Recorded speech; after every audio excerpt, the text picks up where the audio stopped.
ॐ सदाशिवसमारम्भां शङ्कराचार्यमध्यमाम् अस्मदाचार्यपर्यन्तां वन्दे गुरुपरम्पराम्। ॐ स्थापकाय च धर्मस्य सर्वधर्मस्वरूपिणे अवतारवरिष्ठाय रामकृष्णाय ते नमः। বেশ, আমরা এসএসসির শেষ মুহূর্তের প্রস্তুতি নিচ্ছি।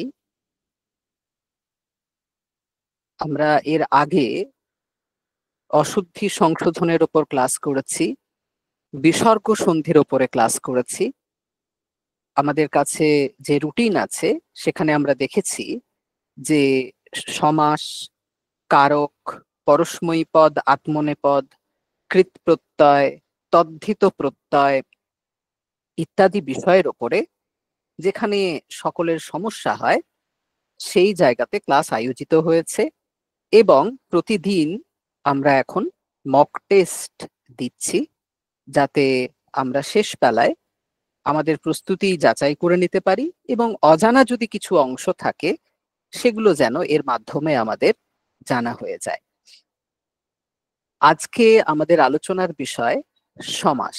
আর এই আলোচনায় যিনি পুরোধা, যিনি আমাদের সমৃদ্ধ করবেন শিক্ষার্থীদের, তিনি হলেন অধ্যাপক ডক্টর শঙ্কর মণ্ডল মহাশয়। তিনি বর্তমানে সহকারী অধ্যাপক এবিএন শীল কলেজ, সেই কলেজের সংস্কৃত বিভাগের তিনি অধ্যাপক। তিনি তরুণ বিদ্বান। বিদ্বান বলতে শুধুমাত্র প্রশংসা সূচক নয়, বহু শাস্ত্রে তার পাণ্ডিত্য। তিনি শুধুমাত্র যে ওপরে ওপরে অধ্যয়ন করেছেন এমন নয়, এবং উনি সুদীর্ঘকাল ঋক প্রতিষ্ঠানে সেবা দান করছেন। তো তার জন্য আমরা তার কাছে কৃতজ্ঞ। আমরা যখনই ঋক প্রতিষ্ঠানে কোনো উদ্যোগ নিয়েছি এবং শঙ্কর স্যারের কাছে বা ডক্টর সীমন্ত স্যারের কাছে যখনই আমরা গেছি, ওনারা একবারের জন্যও না করেননি। যেখানেই ছাত্রছাত্রীদের কল্যাণ হবে, শুধু এটুকু যদি ওনারা নিশ্চিত করতে পেরেছেন, ওনারা কিন্তু নিজেদের শত প্রতিকূলতা ছেড়েও কিন্তু প্রত্যেকবার সাড়া দিয়েছেন আবেদনে এবং ছাত্রছাত্রীদের বহুধা উপকৃত করেছেন। এবং আমরা দেখেছি অতীতে যে বিভিন্ন শারীরিক অসুস্থতা সত্ত্বেও তারা ক্লাস মিস করেননি। ঋক প্রতিষ্ঠানের একটা সবচেয়ে বড় বিষয় হচ্ছে প্রফেশনালিজম। আমরা যে ধরনেরই কোর্স দিই না কেন, আমরা কখনো প্রফেশনালিজম থেকে সরে আসি না। তো সেটা নিয়মানুবর্তিতা হোক বা সেটা পরিষেবার দিক দিয়ে হোক। তো আমি স্যারকে, এই যে স্যার এবং যারা রয়েছেন তাদের নিরলস প্রচেষ্টা ছাড়া এই রকম সেবা প্রদান করা কখনোই সম্ভব হতো না। তো আপনারা যারা আজকের ক্লাসে যুক্ত হয়েছেন, আপনাদের কাছে বিষয় উপস্থাপন করার সুযোগ আমাদের দিয়েছেন, তাদের প্রতি কৃতজ্ঞতা জানাই। এবং আপনারা যদি এর মাধ্যমে উপকৃত হন তাহলে আমাদের এই প্রয়াস সফল হবে। আমি একদমই বেশি সময় নেব না। আমি সরাসরি স্যারকে রিকোয়েস্ট করব যে স্যার, যদি আপনি আমাদের ছাত্রছাত্রীদের সমৃদ্ধ করেন এবং আপনার ক্লাসের মাধ্যমে তারা যেন একটু মনে জোর পায় যে সমাস সবার তো একটু কঠিন লাগে। এমনিতেই বলা হয় সমাস নাকি শিখতে 6 মাস লাগে, কিন্তু আমরা যারা সমাস পড়েছি টিকা টিপ্পনী সহ আমরা জানি যে ওটা 6 মাসে হয় না, ওটা 1 বছর লাগে বা তার থেকেও বেশি। কিন্তু আমাদের এসএসসি পরীক্ষার মতো করে আমরা যখন পড়বো সেখানে অত সূত্রের কচকচিও নেই, আর সেই ভয়ানক গভীরতাও নেই। আমাদের নিখুঁত পড়তে হবে, এই হচ্ছে কথা। আমি এসএসসি নিয়ে বারবার বলি যে এসএসসি তে কঠিন প্রশ্ন আসে না, কিন্তু ঘোরানো প্রশ্ন আসে। সোজা প্রশ্নই আসে কিন্তু আপনি ভুল করে আসবেন, এমন ভাবে দেওয়া থাকবে। শুধু মাথা ঠান্ডা রেখে পরীক্ষা দিতে হবে এবং তার জন্য দরকার হচ্ছে ধারণা পরিষ্কার করা, যেগুলো আমরা চেষ্টা করছি। এবং আজকেও আমাদের মাননীয় অধ্যাপক ডক্টর শঙ্কর মণ্ডল মহাশয় আপনাদেরকে সহায়তা করবেন। আমি আর কোনো কথা না বলে সরাসরি অধ্যাপক ডক্টর শঙ্কর মণ্ডলকে অনুরোধ করব যে আমাদের আপনি সমৃদ্ধ করুন স্যার।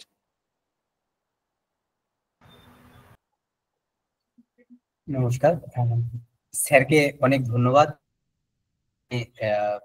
এসএসসির যে সেবামূলক উদ্যোগ চলছে তাতে ক্লাস নেওয়ার সুযোগ করে দেওয়ার জন্য। আচ্ছা, সরাসরি আমি বিষয়ে চলে যাই। আমার কথা শোনা যাচ্ছে তো স্যার? একটু কনফার্ম হ্যাঁ করুন। স্যার, শোনা যাচ্ছে স্যার। হ্যাঁ স্যার, হ্যাঁ স্যার, হ্যাঁ স্যার।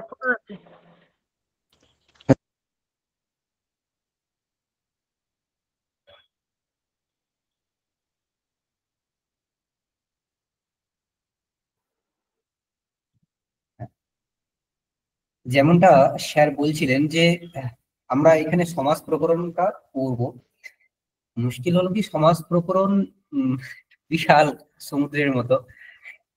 তো সেটা মানে দুদিনের মধ্যে পড়ে শেষ করা সেটা কথনচিৎ একটু অসম্ভব, কিন্তু আমরা এসএসসির মতো করে পড়ার চেষ্টা করবো। মানে এসএসসি তে কিন্তু একেবারেই সূত্র ইত্যাদি ধরে পড়া হয় না, বা সূত্র লিখতে বলা হয় না। সেখানকার প্রশ্ন আমি দেখছিলাম, প্রশ্নের ধরন হচ্ছে বিগ্রহ বাক্য দিয়ে সেটার কি সমাস হতে পারে, অথবা কোনো বিগ্রহ বাক্য থেকে একটি সমাস হয়েছে, সেই সমাসটির নাম কি, এরকম জিজ্ঞেস করা। তার মানে সমাজ সম্বন্ধে বেসিক যে আইডিয়া, একেবারে প্রাথমিক যে ধারণা, সেই ধারণাটা স্পষ্ট থাকতে হবে। এবং কোয়েশ্চেনটা কিন্তু খুব ভালো করে পড়তে হবে। কোয়েশ্চেনের মধ্যে কিছু ট্রিক থাকে, তাই মাথা ঠান্ডা করে কোয়েশ্চেনটা পড়লেই আর বেসিক যদি ধারণাটা থাকে আমরা করে আসতে পারবো, কোনো অসুবিধা হবে না। ঠিক আছে? তো আমরা চেষ্টা করব সেই বেসিক ধারণাটা আমরা এই দুটো ক্লাসে, এখানে সবাই সংস্কৃতের ছাত্রছাত্রী, তো আমরা আজকে শুধু ঝালিয়ে নেওয়া একবার শেষ বেলায়। ঠিক আছে? তো বেশি কথা না বলে আমরা শুরু করি। তো আমাদের প্রকরণ হচ্ছে সমাস প্রকরণ। আহ সমাস মানে আমরা জানি, সমাস মানে হচ্ছে সংক্ষেপ করা। ঠিক আছে? সমাস আমরা পড়েছি, অনেকগুলো পদ মিলে যখন একটা পদে রূপান্তরিত হয়ে যায়, অনেক পদ মিলে যখন একটা পদে রূপান্তরিত হয়, সেই একপদী ভবনকে আমরা সমাস বলি। ঠিক আছে? সমাস মানে সংক্ষেপ, আর সমাসের প্রয়োজনও কিন্তু তাই। যদি বলে সমাস কেন করা হয়, সমাস সংক্ষেপের জন্য করা হয়, তাই না? যদি আমরা একটা উদাহরণ দেখি, যে আমরা একটা বাক্য বলছি, পীতম অম্বরম ইয়স্য স বিদ্যালয়ং গচ্ছেতি। এর মানে কি? পীতবর্ণের বস্ত্র যার, সে বিদ্যালয়ে যাচ্ছে। মানে পীতবর্ণের বস্ত্র পরে আছে যে, সে বিদ্যালয়ে যাচ্ছে। ঠিক এই কথাটাই আমরা বললাম পীতাম্বরঃ বিদ্যালয়ং গচ্ছেতি। দুটো বাক্যের অর্থ কিন্তু একেবারে সেম, কোনো পরিবর্তন নেই। কিন্তু দ্বিতীয় যে বাক্যটি আমরা বললাম না, সেই বাক্যটা অনেকটা ছোট আগের বাক্যতে। কি করে ছোট করলাম আমরা? এই যে পীতমম্বরম যস্য স, এই পুরো অংশটুকুকে আমরা একটা সমাসবদ্ধ পদে রূপান্তরিত করে দিয়েছি, পীতাম্বরম। আমাদের সংক্ষিপ্ত হয়ে গেল বলাটা। আচ্ছা, একটু কনফার্মেশন নিই, এইটা দেখা যাচ্ছে তো স্ক্রিনটা? হ্যাঁ স্যার, দেখা হ্যাঁ যাচ্ছে, স্যার, পরিষ্কার দেখা যাচ্ছে। হ্যাঁ স্যার। হ্যাঁ স্যার, ঠিক আছে। দেখা যাচ্ছে, কিন্তু স্যার একটু হ্যাঁ, জোরে হ্যাঁ। বললে ভালো। হ্যাঁ স্যার, দেখা যাচ্ছে। হ্যাঁ, আপনি কেউ কিছু বললেন? জোরে বলতে হবে কি? না স্যার, পরিষ্কার শোনা যাচ্ছে। ঠিক আছে। আচ্ছা, আমরা সমাস পড়লাম এখানে, পীতম অম্বরম যস্য স বিদ্যালয়ং গচ্ছেতি। কিন্তু এমন নয় যে যা কিছু পদ রয়েছে সেই সমস্ত পদের সমাস করে দেয়া যাবে, এমন কিন্তু নয়। এখন কোথায় সমাস হতে পারে তার জন্য যোগ্যতার প্রয়োজন হয়, সেই যোগ্যতাকে না সামর্থ্য বলে। এইসব কথা আমরা ওই সমর্থ পদবিধি বলে একটি সূত্র আছে, সেই সূত্রে পড়েছি, যে ব্যপেক্ষা লক্ষণ সামর্থ্য, একার্থী ভাব সামর্থ্য, এইসব রয়েছে। কিন্তু সেই সামর্থ্য থাকলে তবেই, যাদের মধ্যে ওই সামর্থ্য রয়েছে, সমাস হওয়ার যোগ্যতা রয়েছে, সেখানেই সমাস হয়। এখন এই সামর্থ্যটা কোথায় রয়েছে সেটার জন্যই সমাস প্রকরণ পড়া। ঠিক আছে? তাই মানে আমরা এই প্রকরণ পড়লে অ্যাকচুয়ালি জানতে পারবো এই সামর্থ্যটা কোথায় কোথায় রয়েছে, কোথায় কোথায় অ্যাকচুয়ালি সমাস হতে পারে। সমাস এই বিষয়, এতৎ বিষয়ক যে প্রশ্নোত্তর হয়, তার জন্য না আমাদেরকে কয়েকটা বেসিক ধারণা জানতে হবে। প্রথমত সমাস, সমাসবদ্ধ পদ, আর ব্যাস বাক্য, যাকে বিগ্রহ বাক্য বলে।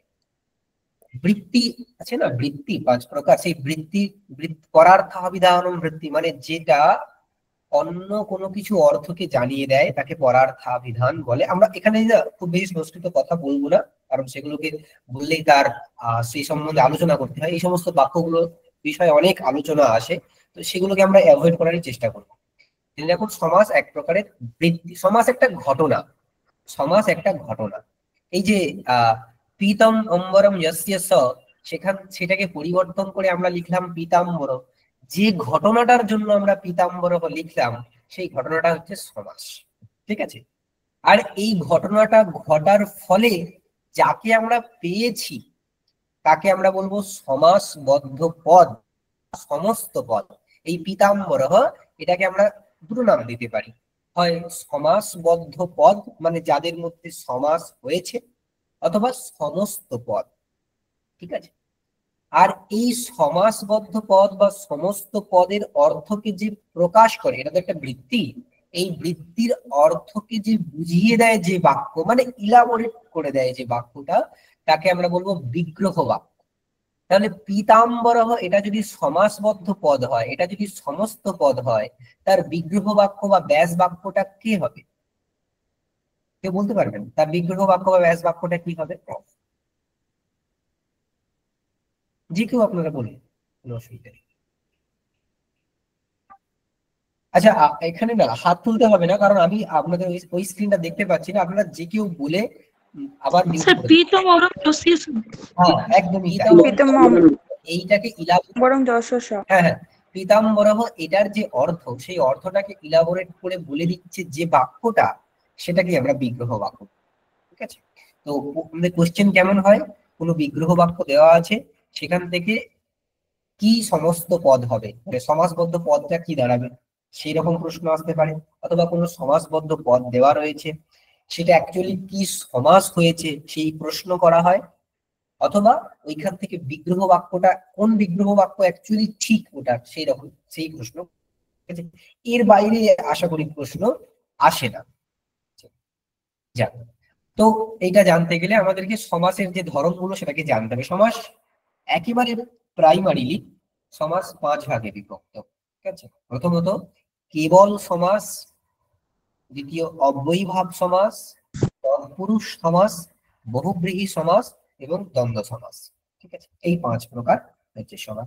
এইটা আমি দিয়ে দেবো, ঠিক আছে। এই যে হ্যান্ড আউটটা আছে, এটা আমি দিয়ে দেবো আপনাদের।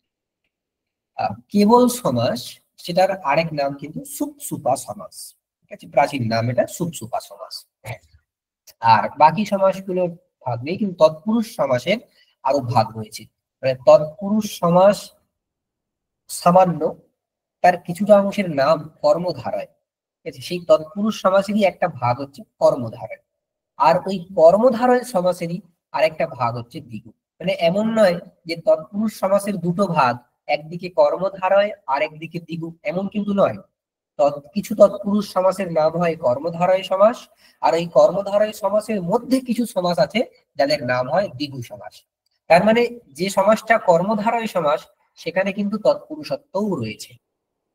সমাসটা দ্বিগু সমাস, সেখানে তৎপুরুষত্ব আছে, কর্মধারয়ত্ব রয়েছে,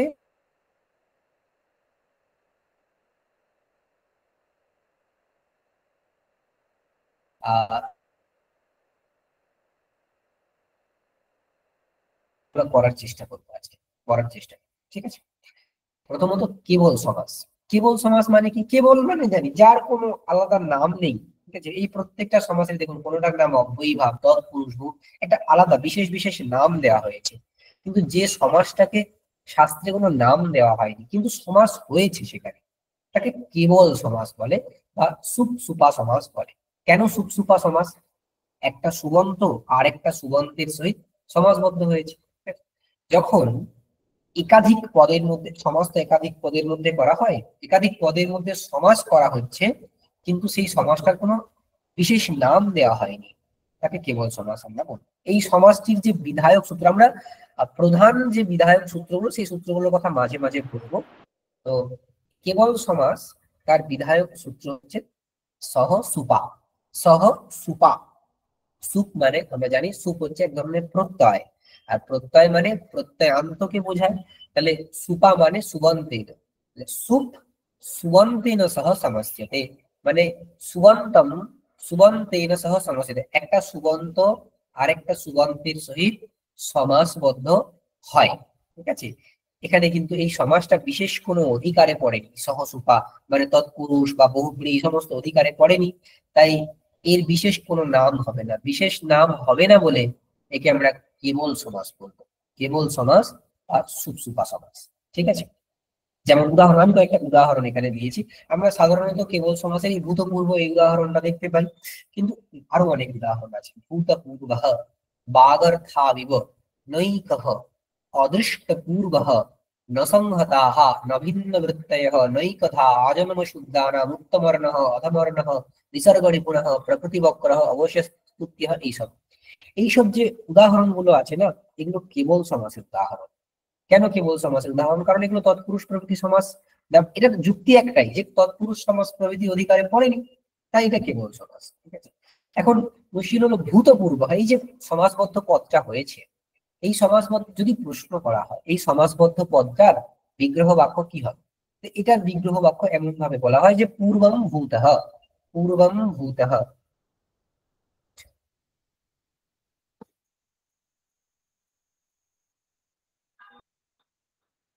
পূর্বম ভূতঃ, এখান থেকে কি রূপ হয়? ভূতপূর্ব। এটাকে আমরা কোন সমাসের উদাহরণ বললাম? কেবল সমাস। কেবল সমাসের উদাহরণ। কেবল সমাসের বিধায়ক সূত্র কি? সুপসুপা সহসুপা। সহসুপা। হ্যাঁ, এইখানে একটা মজা কি আছে দেখুন, আমরা যখন এক্স ওয়াই জেড এই যে এই এতগুলো পদের মধ্যে সমাস করি, এখানে যখন সমাসবদ্ধ পদটা আসে, সেই সমাসবদ্ধ পদে কিন্তু কোন পদটা পূর্বে হবে আর কোন পদটা পরে হবে তার কিছু নিয়মাবলী আছে, তাই না? যেমন ওই পিতম অম্বরম, এই দুটো পদের মধ্যে সমাস করে আমরা পিতাম্বর পেয়েছি, কিন্তু এইখানে এই পিত শব্দটাকেই কেন আমরা প্রথমে রাখলাম, কেন অম্বরটাকে প্রথমে রাখলাম না, তার কিছু নিয়মাবলী আছে। ঠিক আছে, এই নিয়মাবলীর প্রথম নিয়মটা হচ্ছে যে উপসর্জন সংজ্ঞা হয়, একটা সংজ্ঞা, তার নাম উপসর্জন। সেই উপসর্জন সংজ্ঞা বিধান করা হয় প্রথমা নির্দিষ্টম সমাসে উপসর্জনম, এরকম একটা সূত্র আছে। মানে সমাস বিধায়ক শাস্ত্রে যেটা প্রথমার দ্বারা নির্দিষ্ট হয়েছে, তদ্বাচক যে শব্দটি রয়েছে তার উপসর্জন সংজ্ঞা হয়। ঠিক আছে, এখন দেখুন এই যে পূর্বম ভূতঃ, ভূতপূর্ব হয়েছে না, এখানে কোন সূত্র দিয়ে সমাস হলো? এটা যেহেতু কেবল সমাস, তাহলে কোন সূত্র দিয়ে সমাসটা হয়েছে? সহসুপা। সহসুপা। আচ্ছা, এই সূত্রে না একটা পদ অনুবৃত্ত হয় সুপ। ঠিক আছে, সুপ, তাহলে সুপ সহ সুপা মানে সুপ সুপা সহ, এইটা হচ্ছে সমাস বিধায়ক পুরো সূত্রটা, সূত্রের শরীরটা। দেখুন এখানে প্রথমা নির্দিষ্ট কোনটা, প্রথমান্ত পদ কোনটা এখানে? ভূত, সুপ শব্দটা। সুপ মানে সুগন্ধ।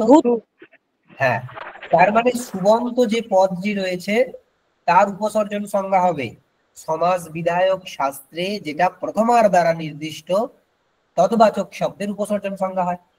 এবার এখানে এই কেবল সমাসের বিধায়ক যে সূত্র সেটা সহসুপা মানে সুপ সহসুপা, সেখানে প্রথমা নির্দিষ্ট হচ্ছে সুপ মানে সুবন্ত। তার মানে এই যে পূর্বম ভূতঃ, এখানে দুটো পদ রয়েছে যখন আমরা সমাস করছি, একটা হচ্ছে পূর্ব আর একটা ভূত। এখন এই দুটো পদের মধ্যে যখন সমাস হবে তখন কার উপসর্জন সংজ্ঞা হবে? এই দুটোই কিন্তু সুবন্ত, তাই না? আমরা সমাস যখন করি তার দু রকমের বিগ্রহ হয়, দু রকমের বিগ্রহ হয়। যেটা বাক্যে প্রয়োগ করা যায় যে বিগ্রহটাকে, তাকে লৌকিক বিগ্রহ বলে।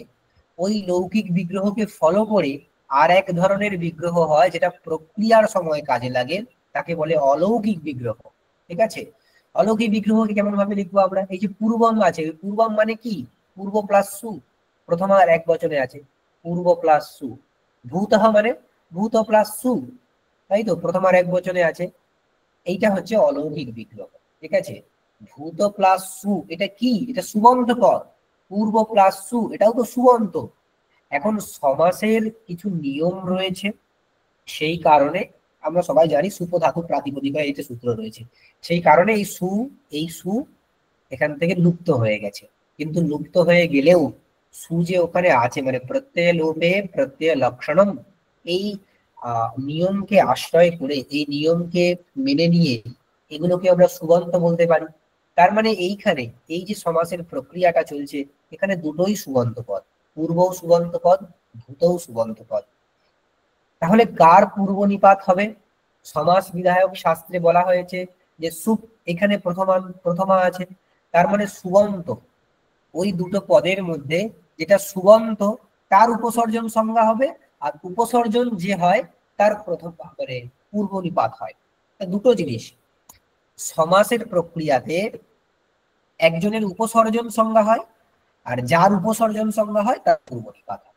এই তো সহজ কথা।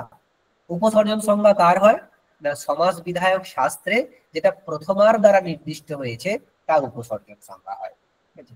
আর উপসর্জন সংজ্ঞা হলে এখন মুশকিল হলো কি, এইখানে কার উপসর্জন সংজ্ঞা হবে? আমাদের বুদ্ধি কি বলছে যে সমাস উপসর্জনটা কি একটু সংক্ষেপে বলবেন স্যার?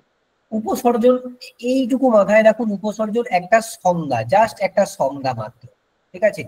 আসলে উপসর্জন শব্দের অর্থ, প্রাইমারি অর্থ হচ্ছে গৌণ, যেটা গৌণ, কিন্তু এসবে যাওয়ার দরকার নেই।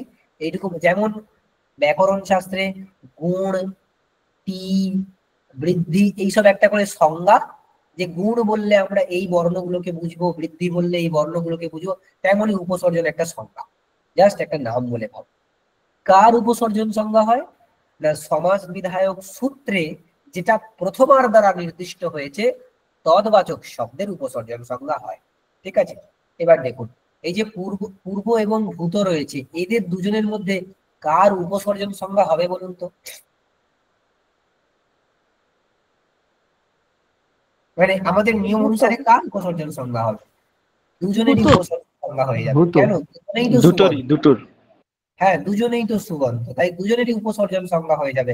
এখন দুজনেরই যদি উপসর্জন সংজ্ঞা হয়, তাহলে দুজনেরই পূর্ব নিপাত মানে আপত্তি হবে। পূর্ব নিপাতের আপত্তি, পূর্ব নিপাত মানে প্রথম প্রয়োগ, ওই মধ্যে প্রথমে কার প্রয়োগ হবে, তার আপত্তি হবে। দুটো পদেরই তো পূর্বে নিপাত করা যায় না, যে কোনো একটার হবে। তাই এইখানে সমস্যা রয়েছে, এখানে ওই সাধারণ সূত্র দিয়ে হবে না। তাই জন্য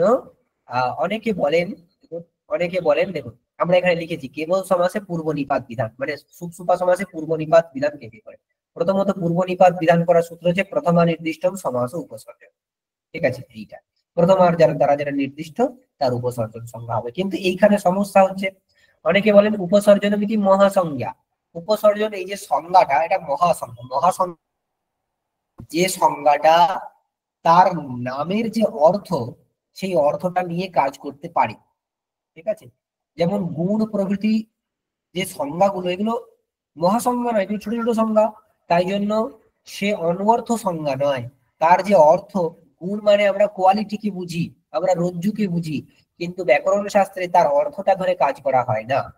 কিন্তু যে সংজ্ঞাগুলো অনেক বড় দেওয়া হয়েছে, আমরা দেখেছি কারক প্রকরণে সম্প্রদানম, অধিকরণম, এই যে সংজ্ঞাগুলো, এগুলো বড় বড় সংজ্ঞা।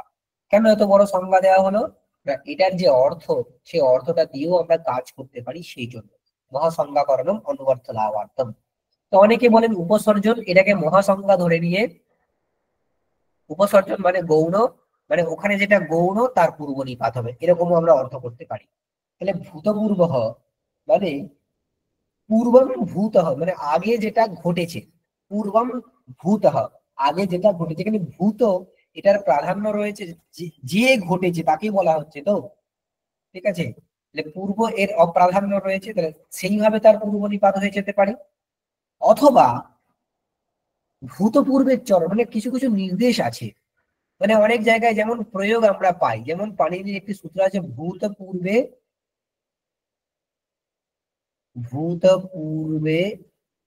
চরণ। এই সূত্রের উদাহরণ হিসেবে ভূতপূর্ব বলে একটি মানে শব্দ দেওয়া রয়েছে উদাহরণ হিসেবে। দেখুন সমস্যা কি, 1 নম্বর, এখানে আমাদের যে প্রধান নিয়ম, উপসর্জন হওয়ার প্রধান নিয়ম, সেই নিয়ম অনুসারে যদি আমরা উপসর্জন করতে পারবো না, কারণ দুটোরই উপসর্জন সংজ্ঞা হয়ে যাবে। দ্বিতীয়ত, যদি আমরা উপসর্জনকে মহাসংজ্ঞা ধরে নিয়ে সেটার অর্থের দিকে তাকিয়ে উপসর্জন করি, তাহলে এখানে পূর্ব এটারই অপ্রাধান্য রয়েছে, ভূত প্রধান, তাই পূর্বের উপসর্জন সংজ্ঞা হয়ে যাবে। তাহলে পূর্বের উপসর্জন সংজ্ঞা হলে পূর্ব শব্দটার পূর্ব নিপাত হবে, তাহলে পূর্ব ভূত এরকম প্রয়োগ হয়ে যাবে। কিন্তু এমন প্রয়োগ তো হয় না, ভূতপূর্ব এরকম প্রয়োগ হয়। তাই এইখানে নির্দেশ যেমন রয়েছে, আমরা এটা ত্রিমুনি ব্যাকরণ, ত্রিমুনি মানে পাণিনি, কাত্যায়ন, পতঞ্জলি, তাদের যে সমস্ত নির্দেশ মানে তারা কি ধরনের বাক্য প্রয়োগ করেছেন সেই প্রয়োগ দেখেও কিন্তু আমরা এখানে এই পূর্ব নিপাত বিধান করতে পারি। তো সেই ভূতপূর্বে চরণ এই সূত্রের উদাহরণ হিসেবে ভূতপূর্ব এরকম লেখা রয়েছে, সেই জন্য সেখানে কার পূর্ব নিপাত রয়েছে? ভূত শব্দের, তাই তার আমরা পূর্ব নিপাত করে ভূত পূর্ব এমন রূপ করব। এইটা এবার যেই সমাসবদ্ধ পদ হয়ে যাবে এটা মানে সমস্ত পদ, এটা কিন্তু প্রাতিপদিক হয়ে যাবে। কেন? কোন সূত্র দিয়ে প্রাতিপদিক হবে? কৃত তদ্ধিত সমাসাশ্চ, কৃত তদ্ধিত সমাসাশ্চ। এর অর্থ হচ্ছে কৃদন্ত, তদ্ধিতান্ত এবং সমাসবদ্ধ পদ। কৃদন্ত, তদ্ধিতান্ত এবং সমাসবদ্ধ পদ তারা প্রাতিপদিক সংজ্ঞক হয়। যেই প্রাতিপদিক সংজ্ঞক হয়ে যাবে তাকে পদে রূপান্তরিত করার জন্য এখানে আমরা সুবিভক্তি করব। সুবিভক্তি 21টা, তার মধ্যে যেটা আমাদের প্রয়োজন আমরা ধরে নিলে আমাদের প্রথমা প্রয়োজন, তাহলে প্রথমাতে সু করব, এখান থেকে ভূতপূর্ব হয়ে যাবে। ঠিক আছে, এই হচ্ছে সাধারণ প্রক্রিয়া।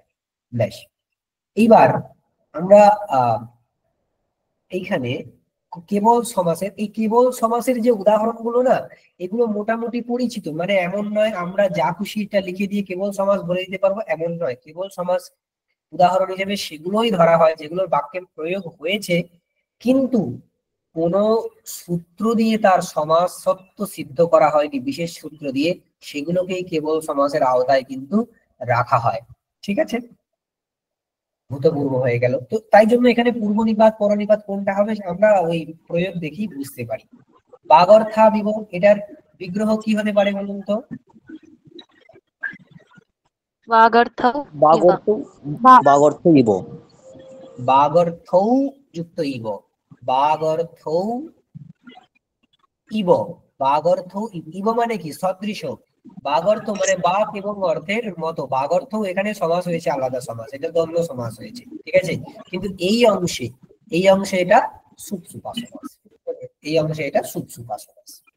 আচ্ছা, তারপর নৈকহ আছে, নৈকহ এটা কোন, এটা কি হতে পারে বলুন তো এটার বিগ্রহ? নয় একহ নৈকহ। এখানে যদি সুপসুপা সমাস না করা হতো এটা নৈকহ হতো না। যদি এমনি সন্ধি করে দেয়া হতো ন যুক্ত একহ, যদি আমরা সন্ধি করতাম কি হতো বলুন তো? অনেক না ক অনেক নং জায়গায় অনেক, কিন্তু সুপসুপা সমাস করা হয়েছে বলে এখানে অনেকহ। হ্যাঁ, এখানে নৈকহ হয়েছে। ঠিক আছে, অদৃষ্ট পূর্ব, এটার মানে কি? এটা বিগ্রহ বাক্য কি হতে পারে? অদৃষ্ট পূর্ব মানে যাকে আগে দেখা হয়,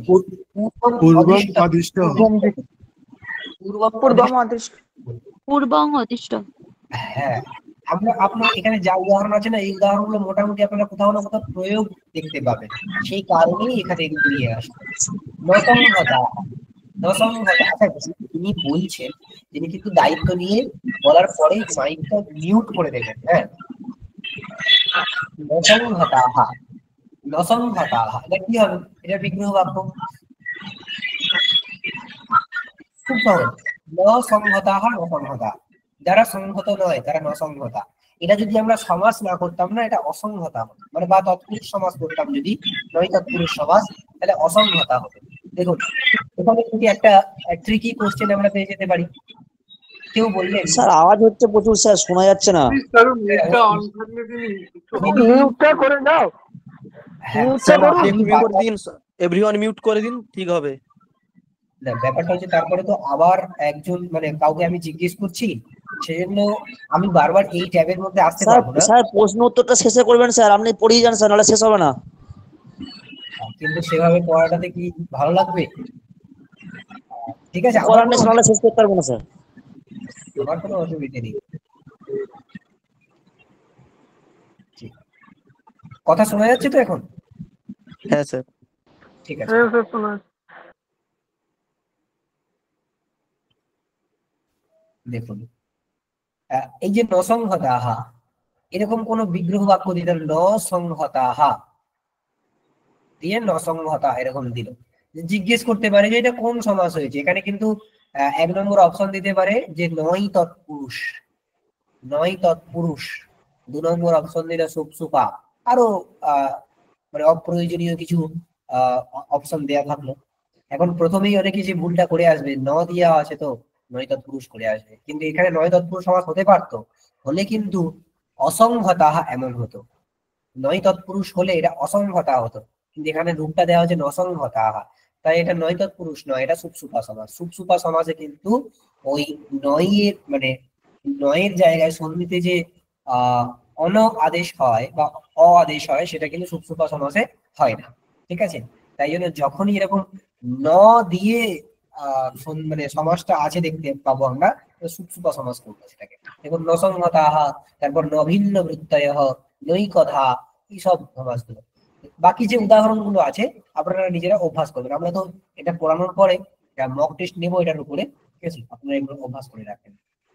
বেশ, এইখানে আমাদের কেবল সমাসটি গেল। ঠিক আছে, আচ্ছা বাকি জাস্ট বিগ্রহ বাক্যগুলো বলে দিচ্ছি। যেমন নৈকথা, এখানে ন একথা নৈকথা। আজন্ম শুদ্ধানাম, এটা হবে আজন্ম শুদ্ধাহা, আজন্ম শুদ্ধাহা, তার ষষ্ঠী বহু বচনে আজন্ম শুদ্ধানাম হয়েছে। উত্তমর্ণঃ, এটা হচ্ছে উত্তমঃ ঋণে বা ঋণে উত্তমঃ উত্তমর্ণঃ। অধমর্ণ, এটা হচ্ছে অধমঃ ঋণে মানে ঋণে অধমঃ। নিসর্গ নিপুণ, নিসর্গেণ নিপুণঃ, এটা হচ্ছে প্রকৃতিয়া বক্রঃ অবশ্য স্তুত্য, এটা অবশ্যম স্তুত্যঃ অবশ্য স্তুত্য। ঠিক আছে, এইটা কিন্তু এই সমাজটা জেনারেলি ইষ্ট সিদ্ধির জন্য করা হয়। এমন নয় যে আমরা আমাদের মতো করে এক্সট্রা সুপসুপা সমাজ প্রয়োগ করব, এরকম সাধারণত হয় না। জেনারেলি ইষ্ট প্রয়োগ যেগুলো আছে সেগুলোর সিদ্ধির জন্যই এই সমাজটা করা হয়। ঠিক আছে, মানে সমাজ হয়েছে কিন্তু সেখানে সমাজ বিধায়ক সূত্র সেরকম নেই। সেই সেই যে অসুবিধা, সেই অসুবিধা থেকে দূর হওয়ার জন্য এইটা রয়েছে, মানে এই সমাজটাকে বলা হয়েছে। ঠিক আছে, বেশ। এরপরে যেটা আমরা পড়বো সেটা হচ্ছে অব্যয়ীভাব সমাস। এই অব্যয়ীভাব সমাস থেকে কিন্তু প্রশ্ন আসে। কি রকম প্রশ্ন আসে যে অ্যাকচুয়ালি রূপটা কেমন ওখানে। ঠিক আছে, অব্যয়ীভাব সমাসের রূপটা একটু ট্রিকি হয়, কারণ ওটা অব্যয়ে রূপান্তরিত হয়। তো অব্যয়ী ভাব, এখানে না একটা প্রত্যয় হয়েছে, ছি প্রত্যয়, ছি প্রত্যয়। মানে আমরা ছি প্রত্যয় সাধারণত কখন করি, যে যেটা সেইটা ছিল না কিন্তু সেটা হয়েছে। মানে অনব্যয়ম অব্যয়ম ভবতি ইতি অব্যয়ী ভাব। অনব্যয় মানে যেটা অব্যয় নয় সেটা অব্যয় হয়, অব্যয়ী ভাব সমাসের কারণে সেটা অব্যয় হয়ে যায়, তাকে আমরা অব্যয়ী ভাব।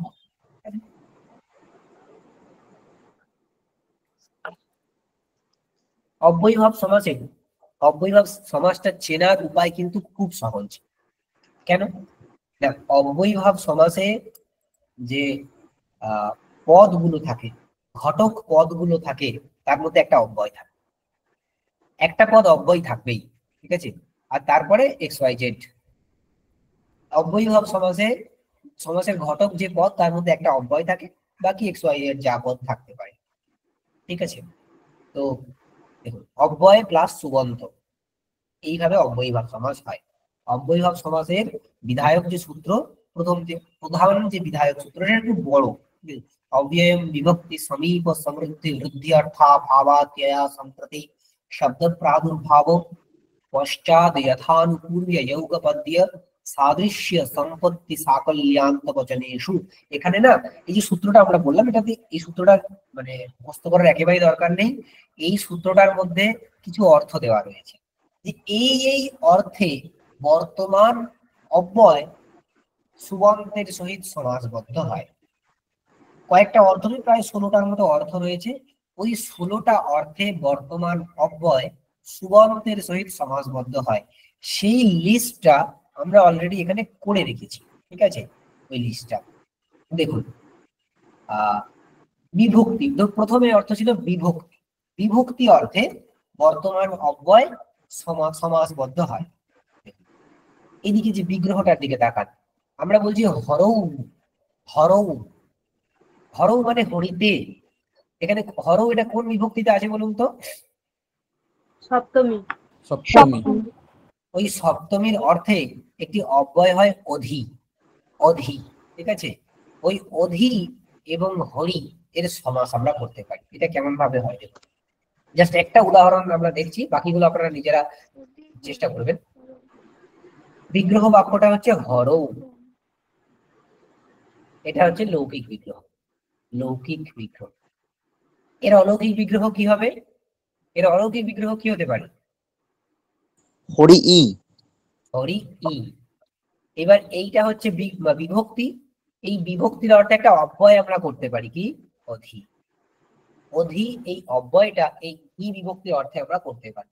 তাহলে নি বিভক্তি বা সপ্তমী বিভক্তির অর্থে বর্তমান যে কেবল নি নয়, নি ও সুপ এই তিনটে অর্থেই অধিকে করতে পারি আমরা।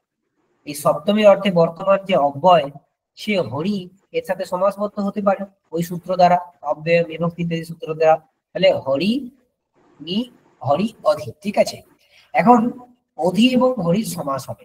অধি এবং হরি সমাস হলে কাকে আমরা পূর্বে রাখবো? হরিকে রাখবো কি অধিকে রাখবো? এটা বোঝার খুব সহজ। অব্যয়ভাব সমাসে কার পূর্ব নিপাত হয়? অব্যয়। অব্যয়ের। কেন? কারণ ওই যে অব্যয়ভাব সমাস বিধায়ক সূত্রটা আছে না, সেখানে অব্যয়ম এটা প্রথমা নির্দিষ্ট করা রয়েছে। আর প্রথমা নির্দিষ্ট যে তার উপসর্জন সংজ্ঞা হয়, উপসর্জন সংজ্ঞা হলে তার পূর্ব নিপাত হয়ে যাবে। তাই অব্যয়ের পূর্ব নিপাত হয়ে যাবে। অব্যয়ের যে পূর্ব নিপাত হয়ে গেল অধি হরি। অধি হরি এরকম রূপ হবে। এইবার এই যে অধি হরি, এই সমস্ত পদ যাকে পেলাম, এটা কি? এটা স্ট্যাটাস তো কি? এটা একটা প্রাতিপদিক। কোন সূত্র দিয়ে প্রাতিপদিক? এটা কোন সূত্রের কারণে প্রাতিপদিক? কৃত্তদ্ধিত সমাসাশ্চ। কৃতোদ্ধিত সমাসাশ্চ। এই সূত্রের কারণে এটা প্রাতিপদিক। এবার প্রাতিপদিক হলে সে পদে রূপান্তরিত করতে হবে, আদারওয়াইজ তো বাক্যে প্রয়োগ করতে পারবো না। তো একে যদি আমরা পদে রূপান্তরিত করি, এর ভিতর কোন বিভক্তি করতে হবে? সুবিভক্তি, সুআদি বিভক্তি করতে হবে। ধরুন প্রথমা করলাম সু, ঠিক আছে? প্রথমাদের সু।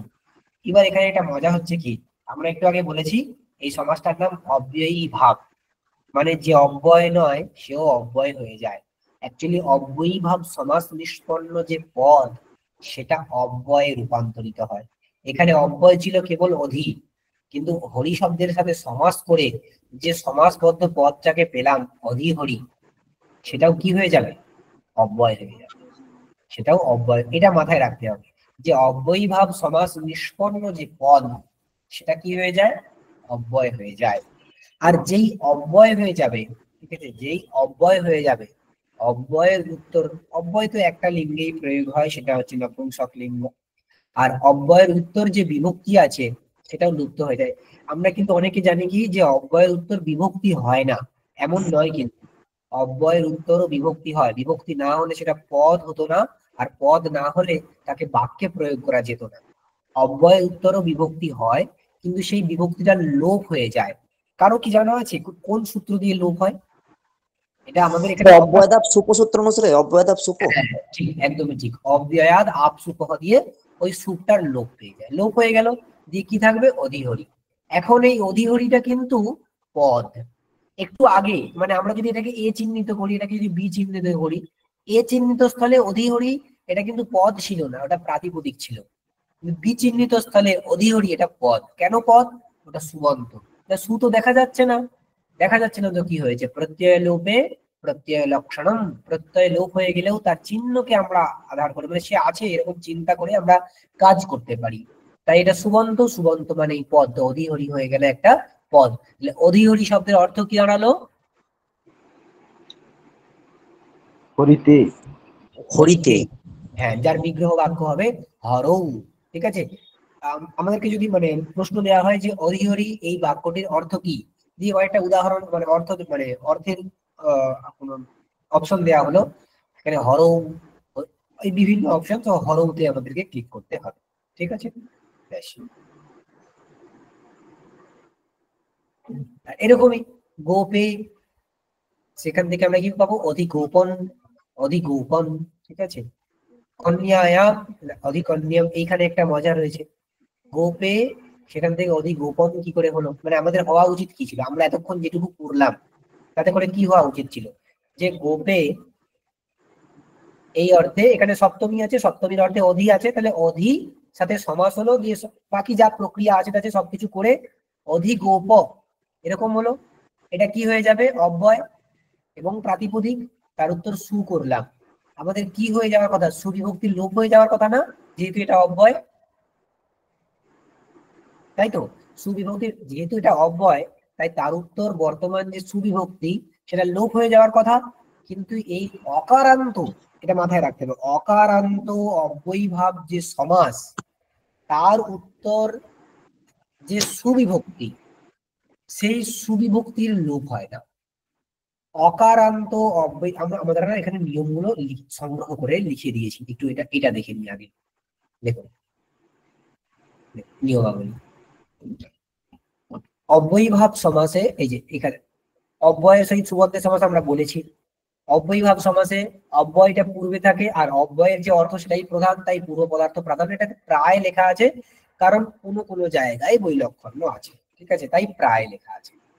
আচ্ছা, অব্যয়ের উপসর্জন সংজ্ঞা হয়ে পূর্ব নিপাত হয়, এটারও ওই দু একটা জায়গায় বৈলক্ষণ্য আছে, তাই এখানেও প্রায় লিখতে হবে, যেমন শাকপ্রতি আমরা একটু পরেই পড়বো সেটা, ঠিক আছে, ইত্যাদি ক্ষেত্রে। আচ্ছা, অব্যয়ীভাব সমাসবদ্ধ পদ অব্যয় হয়, নপুংসক লিঙ্গ হয়। ব্যাস, এইখানে এবার আমাদের আসল নিয়মটা। অব্যয় হওয়ার কারণে সুপ্রভৃতির লোপ হয়ে যায়, কিন্তু অব্যয়ীভাব সমাসবদ্ধ পদটি যদি অদন্ত হয়, অদন্ত মানে অকারান্ত, ঠিক আছে, অব্যয়ীভাব সমাসবদ্ধ পদটি যদি অকারান্ত হয় তাহলে সুপের লোপ হবে না। তার জায়গাতে দেখুন, তার জায়গায় কি কাজ হয়? প্রথমা, দ্বিতীয়া এবং চতুর্থী আর ষষ্ঠী, এই চারটি বিভক্তিতে, প্রথমা, দ্বিতীয়া, চতুর্থী এবং ষষ্ঠী, এই চারটি বিভক্তিতে সুয়ের জায়গায় নিত্য অমাদেশ হয়, মানে সু প্রত্যয়ের জায়গায় অম আদেশ হবে, অম, ঠিক আছে। দেখুন, অধিগোপযুক্ত সু, এখানে সুবিভক্তি লোপ হয়ে যাওয়ার কথা কোন সূত্র দিয়ে? অব্যয়াদ আপসুপহ দিয়ে। অব্যয়াদ আপসুপহ এই সূত্র দিয়ে লোপ হয়ে যাওয়ার কথা, কিন্তু এখানে লোপ না হয়ে কি হবে? এক্ষুনি বলা হলো, যেহেতু এটা অদন্ত অকারান্ত, তাই সুয়ের জায়গায় কি আদেশ হবে? অমের আদেশ হবে। অম আদেশ হবে। এই অম আদেশটা কোন কোন বিভক্তিতে হবে? একটু আগে বলা প্রথমা হলো, দ্বিতীয়া ষষ্ঠী আর চতুর্থী। পঞ্চমী ছাড়াতে হবে, পঞ্চমী ছাড়াতে হবে। পঞ্চমীটাতে সবাই। হ্যাঁ, এবার এইখানে অম আদেশ না, বাকিগুলো বাকি আরো দুটো আছে যেখানে মানে অনিত্য আর কি, তৃতীয়া সপ্তম নিয়ে বহুলাম। হ্যাঁ, সেটাতে আমরা আসবো, সেহেতু আমরা এই চারটি বিভক্তি কথাই এখানে বলছি, ঠিক আছে। তো সুয়ের জায়গায় অম করে তারপর অধিগোপ অম, ওই অমি পূর্বহ এইসব করে অধিগোপম হয়ে যাবে, অধিগোপম, ঠিক আছে। এটা কিন্তু চারটে বিভক্তির ক্ষেত্রে, প্রথমা, দ্বিতীয়া, চতুর্থী এবং ষষ্ঠী, ঠিক আছে। আচ্ছা, তৃতীয়া এবং সপ্তমীতে অমাদেশ হয় কিন্তু বিকল্পে হবে। তৃতীয়া এবং সপ্তমীতে ওই অমাদেশ হবে কিন্তু বিকল্পে হবে, ঠিক আছে। যদি আমরা অধিগোপ এই শব্দটা, এই যে এটা অব্যয়ীভাব সমাস করলাম, এবার এটাকে আমরা তৃতীয়াতে প্রয়োগ করব, এটা ভাবি, এটাকে আমরা তৃতীয়াতে করব, তাহলে অধিগোপ যুক্ত টা, অধিগোপ যুক্ত টা, অধিগোপ যুক্ত টা। এবার কি আমরা কি জানি? অব্যয়ের উত্তর যে কোনো বিভক্তি লুপ্ত হয়ে যায়, কিন্তু এখানে টা বিভক্তি লুপ্ত না হয়ে কি হবে? অম হবে। এই অমটা কিন্তু বিকল্পে হবে। তৃতীয়া এবং সপ্তমীতে ওই টাটা বিকল্পে হয়। বিকল্পে হলো যেই পক্ষে হবে সেই পক্ষে আমরা রূপটা পাবো অধিগোপম, অধিগোপম। আর যদি না হয়, যদি অম বিভক্তি না হয়, তাহলে কিন্তু টা বিভক্তি তার কাজ করবে, মানে সেটা লুপ্ত হবে না, তার কাজ যেটা সেটাই করবে। তার কি কাজ? তার কাজ এখানে ইন করা, টা আমরা জানি টা রামযুক্ত টা রামে না হয়, নরযুক্ত টা নরে না হয়, তাহলে অধিগোপযুক্ত টা কি হবে? অধিগোপেন হবে। অধিগোপেন। তাহলে যদি বলা হয় যে গোপে, এইটার অব্যয়ীভাব সমাস করে তার যদি তৃতীয়ান্ত প্রয়োগ আমরা করি, সেই তৃতীয়ান্ত প্রয়োগে কোন দুটো রূপ হয়? একটা অধিগোপন, একটা অধিগোপেন। এখানে যদি প্রশ্ন হয় সাধারণত কি করবে, যে বলবে যে এখানে কোন রূপটা হয় না, দিয়ে অধিগোপন দিল, অধিগোপেন দিল, অধিগোপ দিল, আমাদেরকে কি কিসে মার্ক করতে হবে? অধিগোপদে। ওটা হয় না, অধিগোপমও হয়, অধিগোপেনও হয়, ঠিক আছে। তৃতীয়া এবং সপ্তমী এই দুটো ক্ষেত্রে কিন্তু অমাদেশটা কি হয়, বিকল্পে হয়, অমাদেশটা বিকল্পে হয়। বাকি পড়ে থাকলো আরেকটা বিভক্তি, কোন বিভক্তি, পঞ্চমী। পঞ্চমীতে নসি ভ্যাম ভিয়স এরাই থাকে, মানে পঞ্চমীতে বিভক্তির লোপও হয় না আর বিভক্তির জায়গায় অমও হয় না। ঠিক আছে, তাহলে আপনারা বলুন অধিগোপ শব্দে পঞ্চমীর এক বচনে কি হবে, কোন রূপ হবে? বিলোপ। হ্যাঁ, গোপাত, অভিগোপাত। অধিগোপাত, অধিগোপাত। ওখানে কিন্তু অধিগোপম হবে না, ঠিক আছে, অধিগোপাত হবে। ওখানে সুপ্রত্যয়ের লোপও হবে না আর অমও হবে না, ওই নসি ভ্যাম ভিয়স এরাই থাকবে, অধিগোপাত, অধিগোপাভ্যাম অধিগোপেভ্য এরকম রূপ থাকবে। ঠিক আছে, তাহলে এই তিনটে নিয়ম কিন্তু খুব ইম্পর্টেন্ট, এখান থেকে একদম খুব সূক্ষ্মভাবে পড়ে যাবেন, কারণ এখান থেকে প্রশ্ন হয়ে যেতে পারে। তাহলে কি বলা হলো, অব্যয়ীভাব সমাসবদ্ধ পদ যদি অকারান্ত হয়, অদন্ত হয়, আমরা সাধারণত জানি অব্যয়ীভাব সমাসবদ্ধ পদ যেটা, সেটা অব্যয় হয়ে যায়, আর অব্যয়ের উত্তর যে সুবিভক্তি হয়, সুপ বিভক্তি হয়, তার লোপ হয়ে যায়। কিন্তু অব্যয়ীভাব সমাসবদ্ধ পদ যদি অদন্ত হয়, তাহলে তার প্রথমা, দ্বিতীয়া, চতুর্থী এবং ষষ্ঠী এই চারটে বিভক্তিতে নিত্য অমাদেশ হবে, মানে সবসময় অমাদেশ হয়ে যাবে, এই আদেশ হয়ে যাবে। তৃতীয়া এবং সপ্তমীতে অমাদেশ হবে কিন্তু বিকল্পে, মানে এক পক্ষে সুখ থাকবে, এক পক্ষে হবে। ঠিক আছে, আর পঞ্চমীতে অমাদেশ হবে না, সুপের লোপও হবে না। এখানে সুপ যেমন কাজ করে তারা সেরকমই কাজ করতে থাকবে। ঠিক আছে, এই তিনটে নিয়মাবলীকে মাথায় রেখে একটা প্রাতিপদিকের রূপ আমরা এখানে তৈরি করে রেখেছি। দেখুন, উপকৃষ্ণ, আমরা সবাই জানি উপকৃষ্ণ মানে কি, কৃষ্ণস্য সমীপম।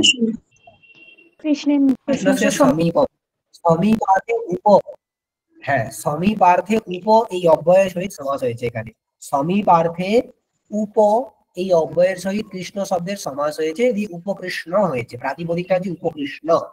দেখুন এটা, এর অন্তে কোন বর্ণ আছে, অবর্ণ আছে। উপকৃষ্ণ অবর্ণ, এটা অদন্ত প্রাতিপদিক বা অদন্ত অব্যয়ভাব সমাস।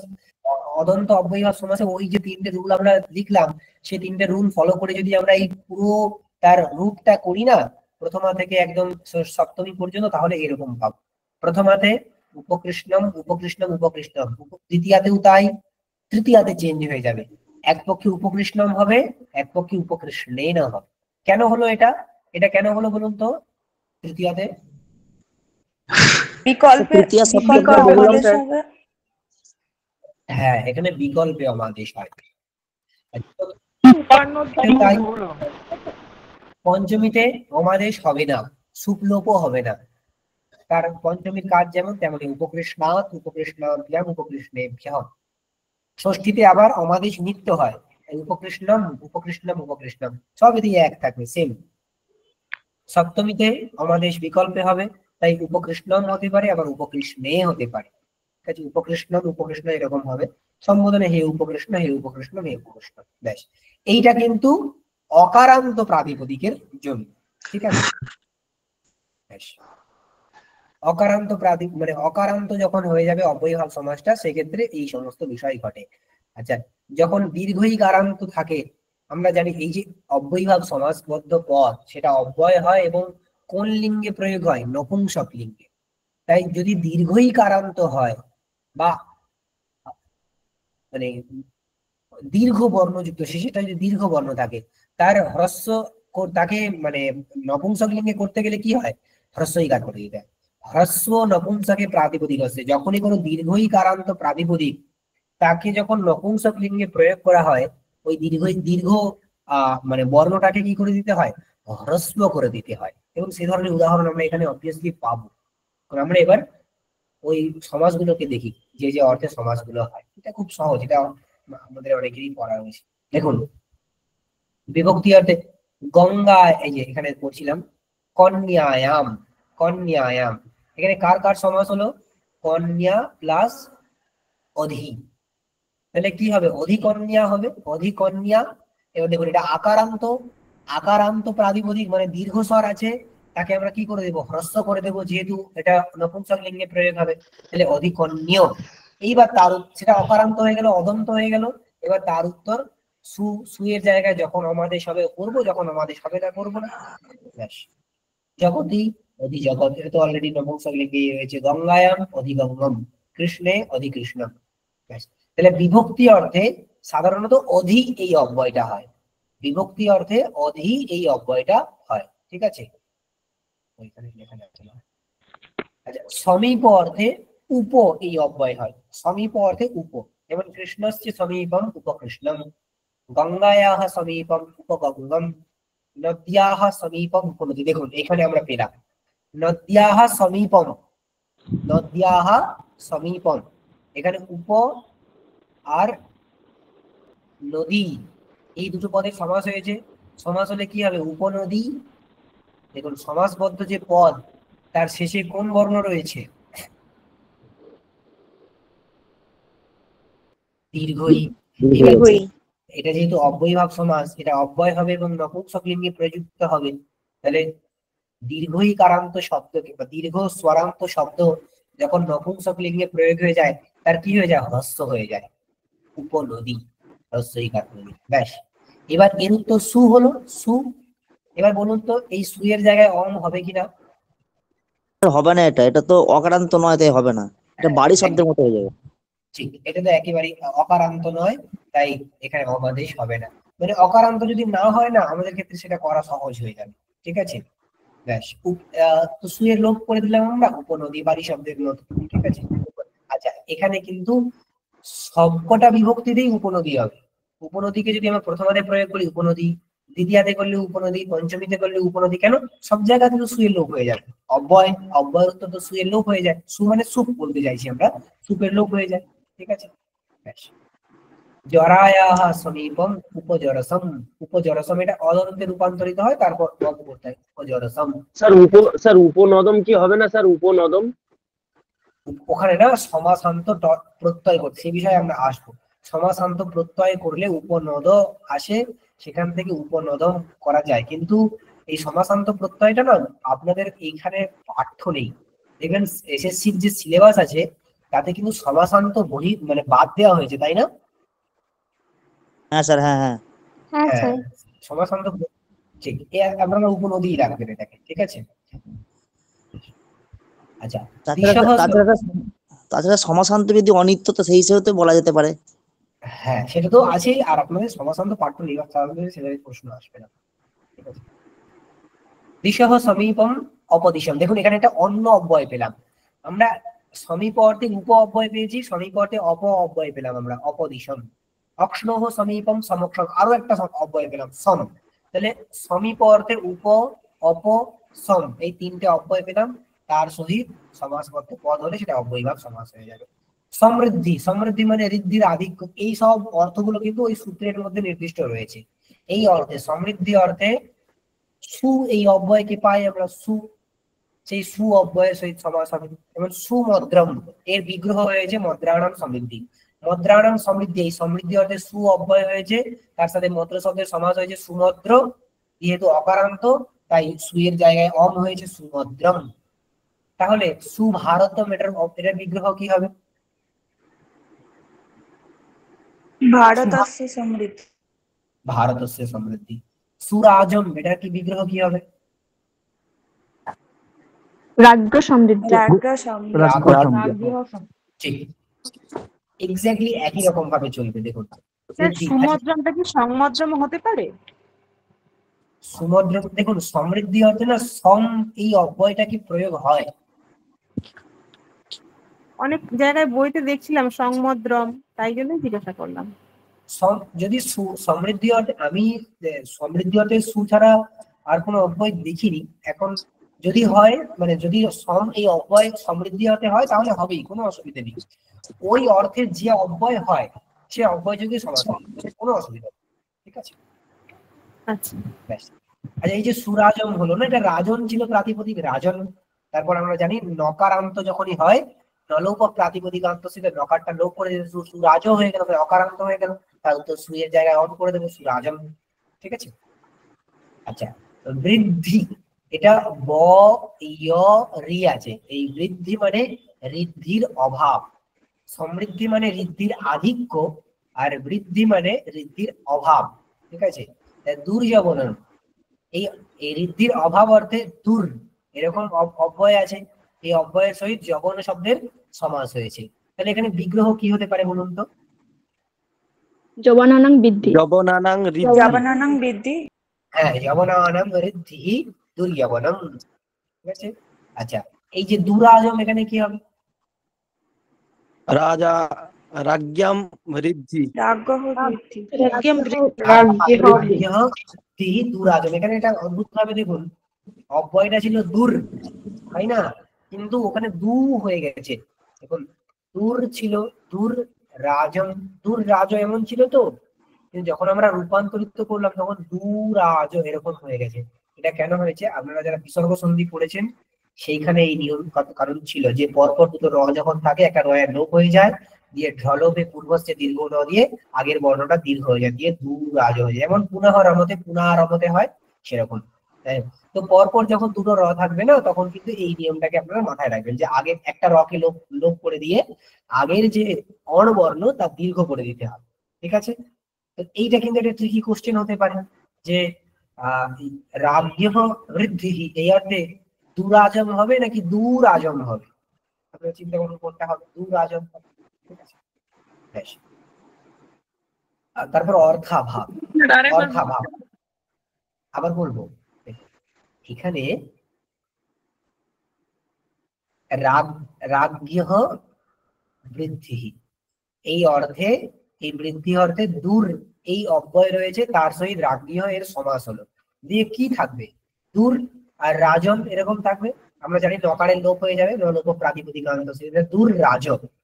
তাহলে এটাকে যোগ করে সন্ধিতে তো, এই সমাসে তো সন্ধি অবশ্য কর্তব্য, আপনারা জানেন সমাসের মধ্যে কিন্তু সন্ধি অবশ্য কর্তব্য, করতেই হবে সন্ধি। তাহলে এখানে সন্ধি করলে কি হবে? দূর রাজতে, দুর্রাজ এরকম রেফ হয়ে যায়, কিন্তু রকারের উপর রেফ কি আমরা কখনো দেখি না, তাই না? এখানে সূত্র আছে রো, আমি সূত্রে আসতে চাইছিলাম না, রো রি বলে একটি সূত্র আছে, তারপর ঢ্রলোপে পূর্বস্যে দীর্ঘ না, সেই সূত্রেতে আসছি না, আমরা তার কাজটা বলছি। যে যদি পরপর দুটো রেফ থাকে না, তাহলে একটা রেফের লোপ হয়ে যায়, এই রেফটা লোপ হয়ে গেল। লোপ হয়ে গেলে পরে তার আগে যে অর্ণবর্ণ আছে উ, তার দীর্ঘ হয়ে যায়, তার দীর্ঘ হয়ে গেলে কি হবে? দু হয়ে যাবে, দুরাজ, দুরাজ। ঠিক আছে, বোঝা গেল কি এবার? হ্যাঁ, তার উত্তর যখন সুপ্রভৃতি বিভক্তি করবো, সুয়ের জায়গায় অং করে দুরাজম।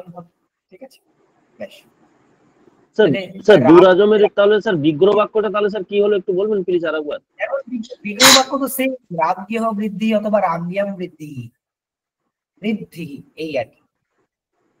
বিগ্রহ বাক্য সেম, বিগ্রহ বাক্যে কোনো প্রবলেম নেই। যেমন দুর্যবনমে আপনারা করেছিলেন যবনানাম বৃদ্ধি, তেমনি দুরাজমেতে রাজ্ঞ অথবা রাজ্ঞাম বৃদ্ধি। স্যার যবনানাম এটা তো ষষ্ঠীর বহু বচনে হচ্ছে, হ্যাঁ, কিন্তু এখানে ষষ্ঠীর এক বচন কেন হলো? এখানে ষষ্ঠীর বহু বচন হওয়ার কথা ছিল। রাজ্ঞাম করুন, যবনানাম যেখানে করেছেন সেখানে যবনস্য করুন। বিগ্রহ বাক্যে ওই মানে যে বিভক্তিটা করছেন তার কোনো, সেটা এক বচন হতে পারে, দ্বিবচন হতে পারে, বহু বচন হতে পারে, কোনো অসুবিধা নেই।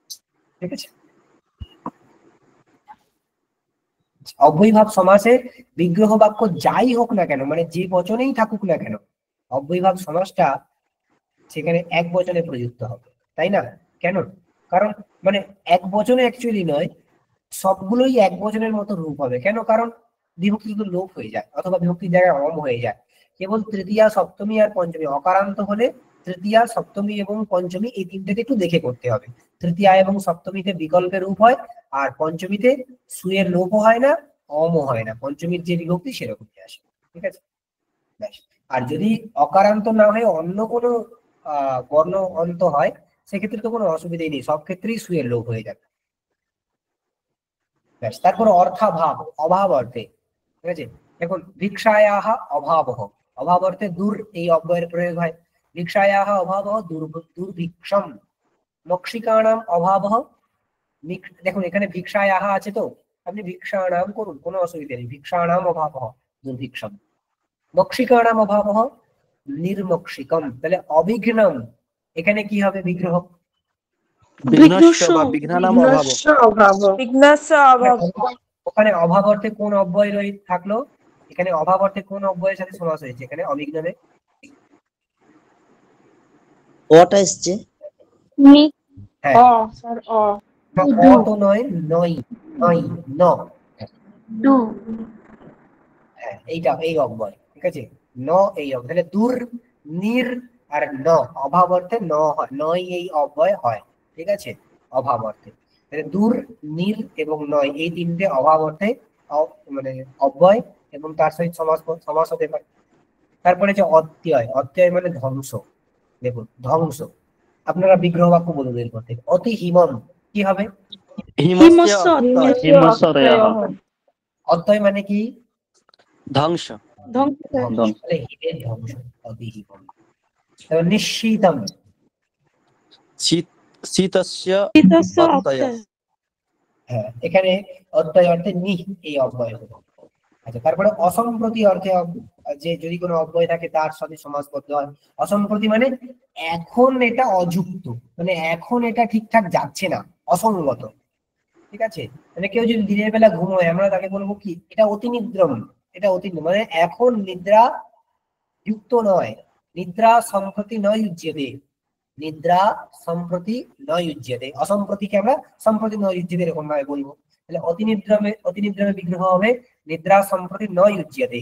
এই সম্প্রতি নয় উচ্যতে এটা সমান অসম্প্রতি, এই অসম্প্রতি অর্থে অতি এই অব্যয় হয়, তার সহিত নিদ্রার সমাস হলো অতি যুক্ত নিদ্রা, অতি নিদ্রা। এবার আমরা জানি আকারকে কি করে নিতে হবে, অকারে রূপান্তরিত করতে হবে, যেহেতু এটা নপুংসক লিঙ্গে প্রয়োগ হবে, তাই অতি নিদ্র, তারপর সুয়ের জায়গায় অন করে অতি নিদ্রম, অতি নিদ্রম, ঠিক আছে। আচ্ছা, এটার যদি পঞ্চমীর এক বচন করি অতি নিদ্র শব্দের কি হবে বলুন তো? অতি নিদ্রা। অতি নিদ্রা নিদ্রাত। সপ্তমীর এক বচন করলে অতি নিদ্রে। আর অতি নিদ্রম হবে না, দুটোই হবে, অতি নিদ্রমও হবে অতি নিদ্রেও হবে, দুটোই হবে, অতি নিদ্রম হয়। হ্যাঁ। তৃতীয়া এবং সপ্তমীতে এটাও বিকল্প, দুটোই হয়ে যাবে, হ্যাঁ, অতি নিদ্রেন। অতি নিদ্রেণ, হ্যাঁ, তৃতীয়াতেও তাই হবে, তৃতীয়া এবং সপ্তমীতে বিকল্প হবে। আচ্ছা, অতি কম্বলম এটার বিগ্রহ কি হবে? কম্বলস্য নয়ং ভোকাল। কম্বলম বা কম্বলঃ সম্প্রতি নয় উজ্জ্যতে, অসম্প্রতি আছে না, সম্প্রতি নয় উজ্জ্যতে, মানে গরমকালে কেউ যদি কম্বল ব্যবহার করে আমরা কি বলবো? অতি কম্বলম, কম্বলঃ সম্প্রতি নয় উজ্জ্যতে, গরমকালে কম্বল কেউ ইউজ করা যায় না। আচ্ছা, অপাঠম, কেউ খেলাধুলার সময় পড়াশোনা করছে তাকে আমরা কি সেই সময় কি বলবো? এটা অপাঠম, ঠিক আছে। অপাঠম মানে পাঠ সম্প্রতি নয়ুজ্যতে, সম্প্রতি নয়ুজ্যতে, ইয়াতে নয় এই অব্যয়ের প্রয়োগ করলাম আমরা, দিয়ে সমাস করলাম অপাঠম, অপাঠম, ঠিক আছে। এই অসম্প্রতি অর্থে অতি এবং নয় এই দুটো অব্যয় হয়, তার সেই অব্যয় যোগে সমাস হতে পারে। অতি নিদ্রম, অতি কম্বলম, অপাঠম এইসব আছে। তারপর শব্দ প্রাদুর্ভাব, শব্দ প্রাদুর্ভাব মানে, হ্যাঁ বলছি অতি কম্বলম, ওই যে স্যার ব্যাস বাক্যটা যেটা স্যার কম্বলস্য নায়ং ভোগকালো, এই ব্যাস বাক্যটাও তো কম্বলস্য নায়ম ভোগকালো বহুকাল, স্যার। এটা কি বলছেন বহুকাল, এরকম কি? না স্যার, কম্বলস্য নয়ং ভোগকাল। ও ভোগের ভোগকাল, ভোগকাল, হ্যাঁ, এই যে নায়ম ভোগ, হ্যাঁ ঠিক ঠিক, নায়ম ভোগকাল আর সম্প্রতি নয় উজ্জ্যতে, দুটোর অর্থ তো সেম, তাই না? সম্প্রতি নয় উজ্জ্যতে, দুটোর অর্থ সেম। দেখুন এখানে একটা মজা আছে কি, অব্যয়ীভাব সমাস এটা না নিত্য সমাস, আর নিত্য সমাস হয় অবিগ্রহ হয়, মানে তার বিগ্রহ হয় না, অথবা অশ্বপদ বিগ্রহ হয়। অশ্বপদ বিগ্রহ মানে সেই সমাসের মধ্যে যে পদ দুটো আছে সেই পদ দুটোকে যোগ করে বিগ্রহ হয় না, অন্য কোনো পদ দিয়ে বিগ্রহ করতে হয়, ঠিক আছে। এখন দেখুন অতি কম্বলম আছে না, অতি কম্বলম, এটা তো একটা সমাসবদ্ধ পদ। এই সমাসবদ্ধ পদে কটা পদ রয়েছে অ্যাকচুয়ালি?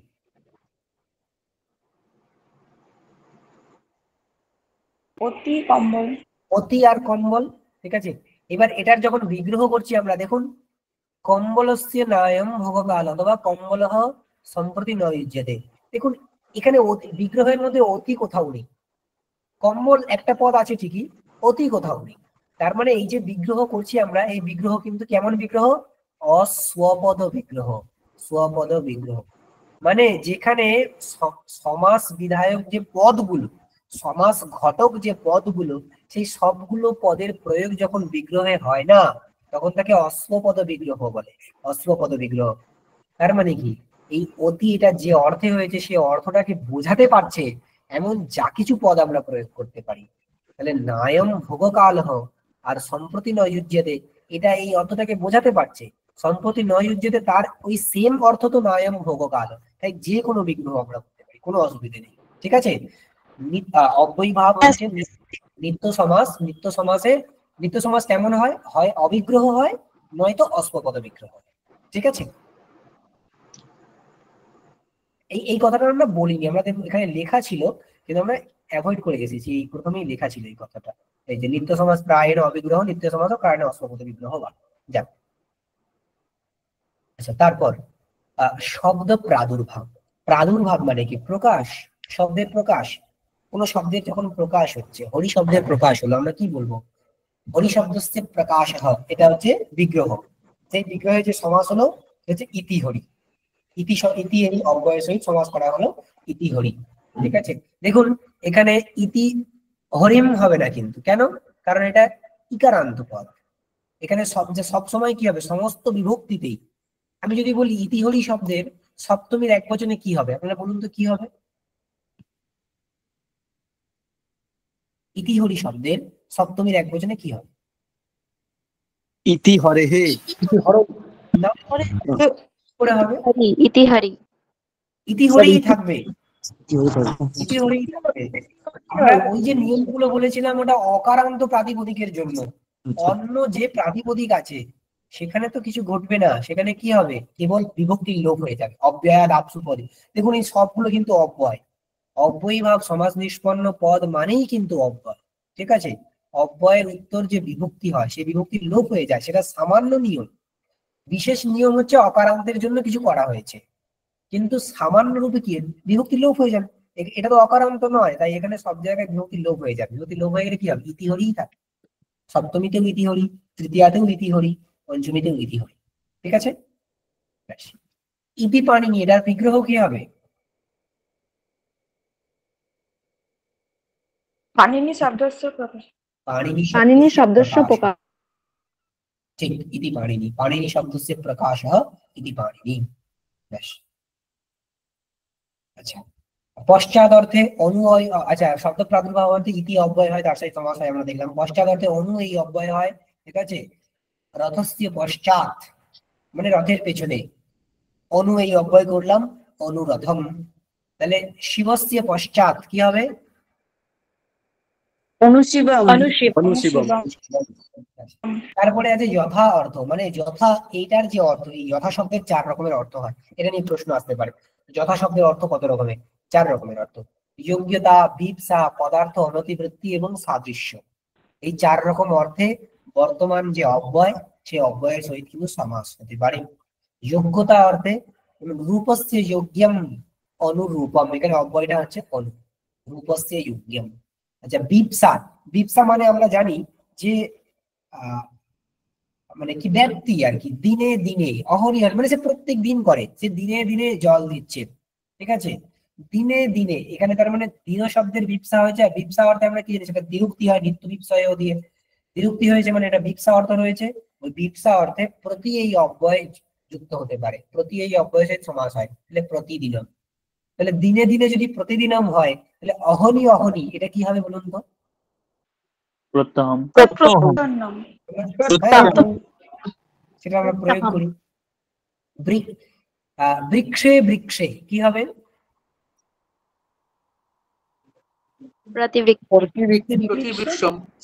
বৃক্ষে বৃক্ষে জলম দদাতি, এটাকে আমরা লিখতে পারি সহ প্রতিবৃক্ষম জলম দদাতি। ঠিক আছে। বেশ। যাই হোক, পদার্থ অনতিবৃত্তি মানে পদার্থকে অতিক্রম করে না যাওয়া, সেই অর্থে যথা শব্দের সহিত সমাস হয়।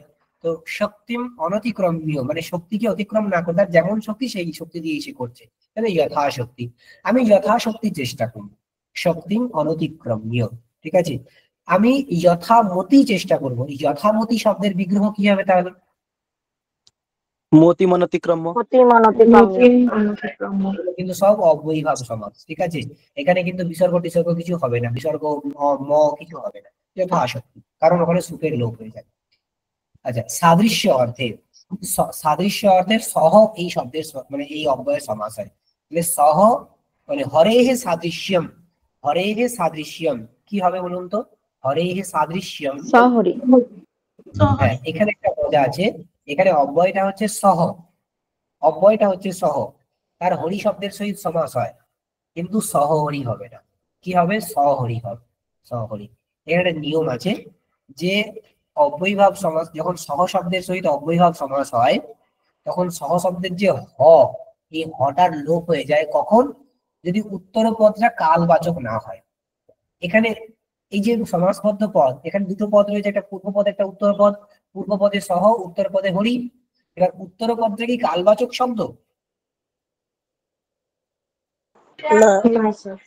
কালবাচক শব্দ নয় হলে সহ শব্দের যে হকারটা সেটা লুপ্ত হয়ে যাবে, ঠিক আছে, দিয়ে হয়ে যাবে সহরি।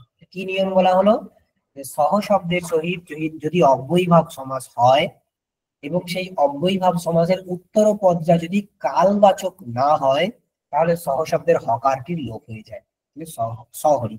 এরকম হরে হরে হে সাদৃশ্যম, এখানে অপশন দিতে পারে যে সহহরি নাকি সহরি, রূপটা হলো সহরি। আচ্ছা, তারপর আনুপূর্বীয়, আনুপূর্বীয় মানে পরপর আর কি। তাহলে জ্যেষ্ঠস্য আনুপূর্বেণ অনুজ্যেষ্ঠম। যৌগপদ্য মানে একসাথে, চক্রেণ যুগপদ সচক্রম, আগেটাতে অনু এখানে স, ঠিক আছে, স।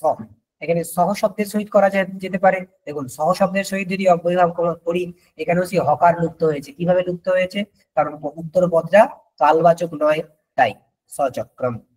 আচ্ছা, সখ্যাহ সদৃশহ সসখী, সেই সহ শব্দের সহিত হলে হকারে লুপ্ত হয়ে গেছে, কেবল স হলে তো ঠিক আছে, সখ্যা সদৃশ সসখী। আচ্ছা, সম্পত্তি, সম্পত্তি এখানে একটা জিনিস, এক জায়গায় আমরা একটু আগে বললাম সমৃদ্ধি, সমৃদ্ধি মানে ঋদ্ধির আধিক্য, আবার দিয়েছে সম্পত্তি, সম্পত্তি মানেও কিন্তু ওই ঋদ্ধির আধিক্য, কিন্তু সেটা অ্যাকচুয়ালি অনুরূপ আত্মভাব। মানে এখানে উদাহরণ দিয়েছে সক্ষত্রম, এখানে এর বিগ্রহ হবে ক্ষত্রাণাম সম্পত্তি। ক্ষত্র মানে ক্ষত্রিয়, তাদের যে সম্পত্তি মানে ক্ষত্রিয়ের যে বীরতা প্রভৃতি, সেই বিষয়টাকে বোঝাচ্ছে, ঠিক আছে। অনুরূপ আত্মভাব, তার যে আত্মভাব, ক্ষত্রিয়ের যে আত্মধর্ম, সেইটার যে আধিক্য তাকে বোঝাচ্ছে। তাহলে সম্পত্তি আর সমৃদ্ধি এই দুটোর মধ্যে কিন্তু একটু সূক্ষ্ম পার্থক্য রয়েছে। ক্ষত্রাণাম সম্পত্তি সক্ষত্রম, ঠিক আছে।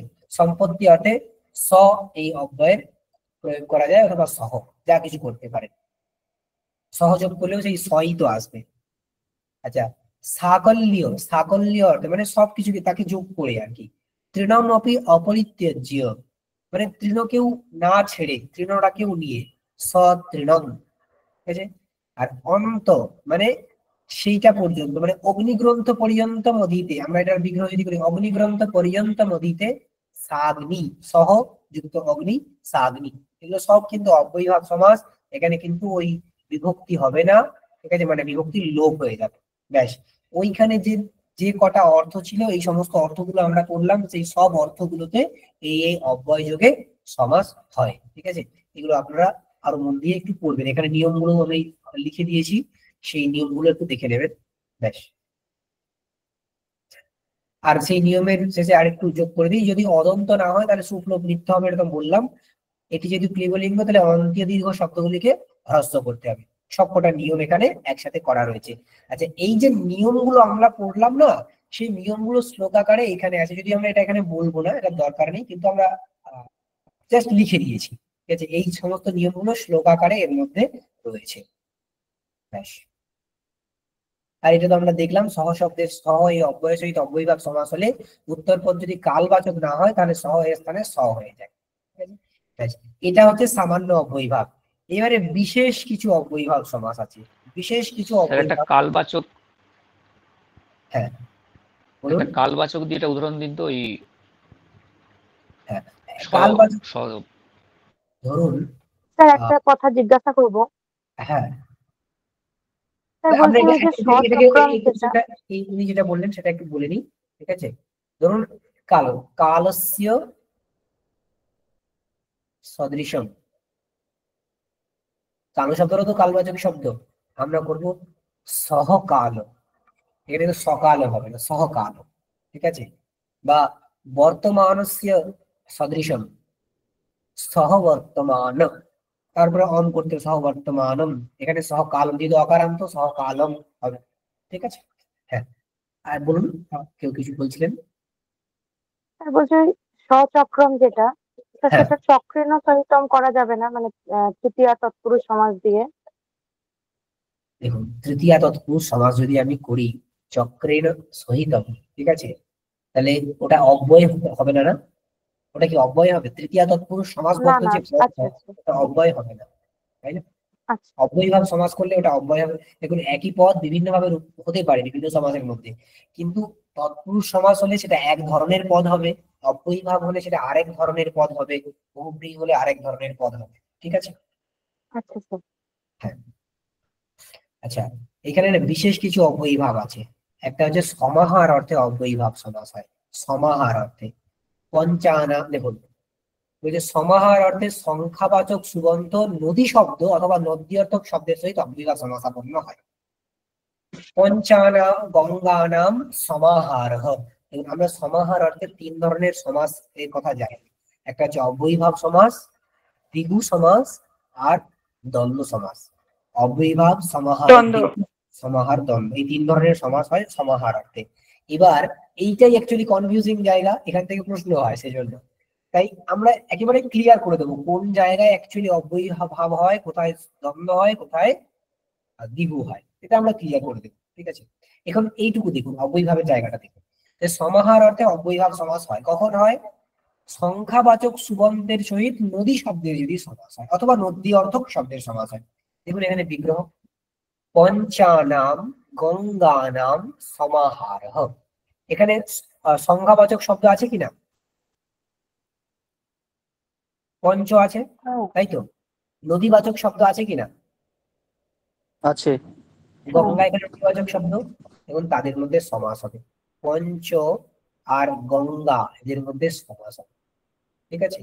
দিয়ে কি হলো এটা, এইখানে এটা বিধায়ক সূত্র হচ্ছে নদী ভীষ্ট বলে একটা সূত্র আছে, যাই হোক।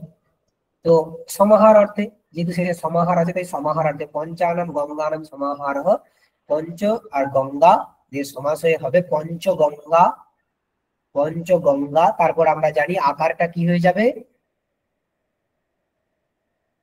আকারটা কি হবে? এটা যেহেতু অব্যয়ীভাব সমাস, অব্যয়ীভাব সমাস নপুংসক লিঙ্গ এবং হ্রস্ব হবে, তাই এটা অকার হয়ে যাবে, দিয়ে পঞ্চগঙ্গ হবে, পঞ্চগঙ্গ। তারপর যেহেতু অকার, তার উত্তর সু হলে সুয়ের জায়গায় কি হবে?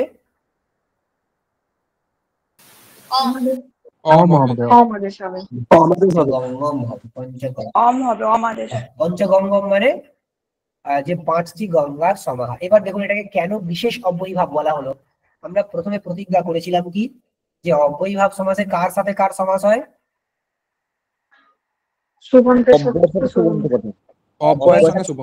এখানে কোনো অব্যয় রয়েছে পঞ্চগঙ্গমে? না। নেই, বিশেষ অব্যয়ীভাব সমাস, ঠিক আছে।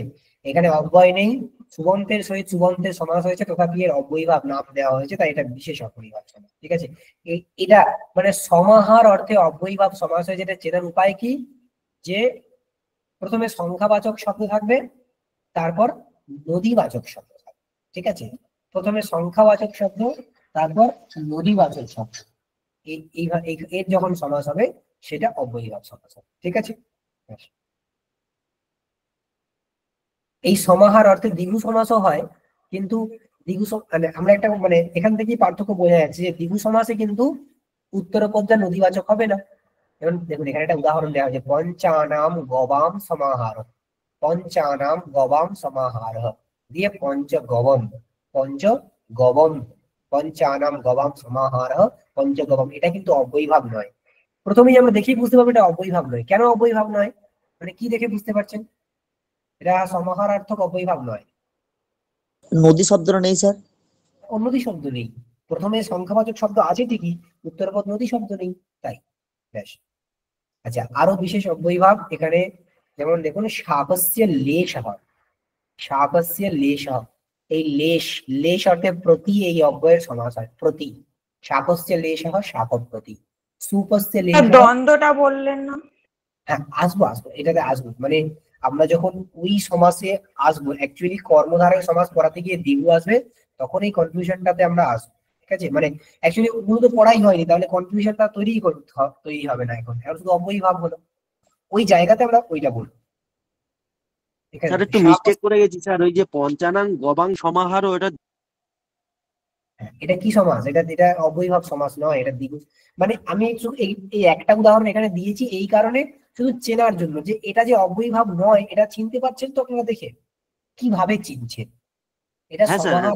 হ্যাঁ, এটা কারণ এখানে নদী নদী শব্দ নেই। এখানে যদি এই গবের জায়গায় নদীবাচক কোনো শব্দ থাকতো, তাহলে কিন্তু সমাহারার্থে অব্যয়ভাব হতো। এখন এইটুকু মাথায় রাখবেন, ব্যাস।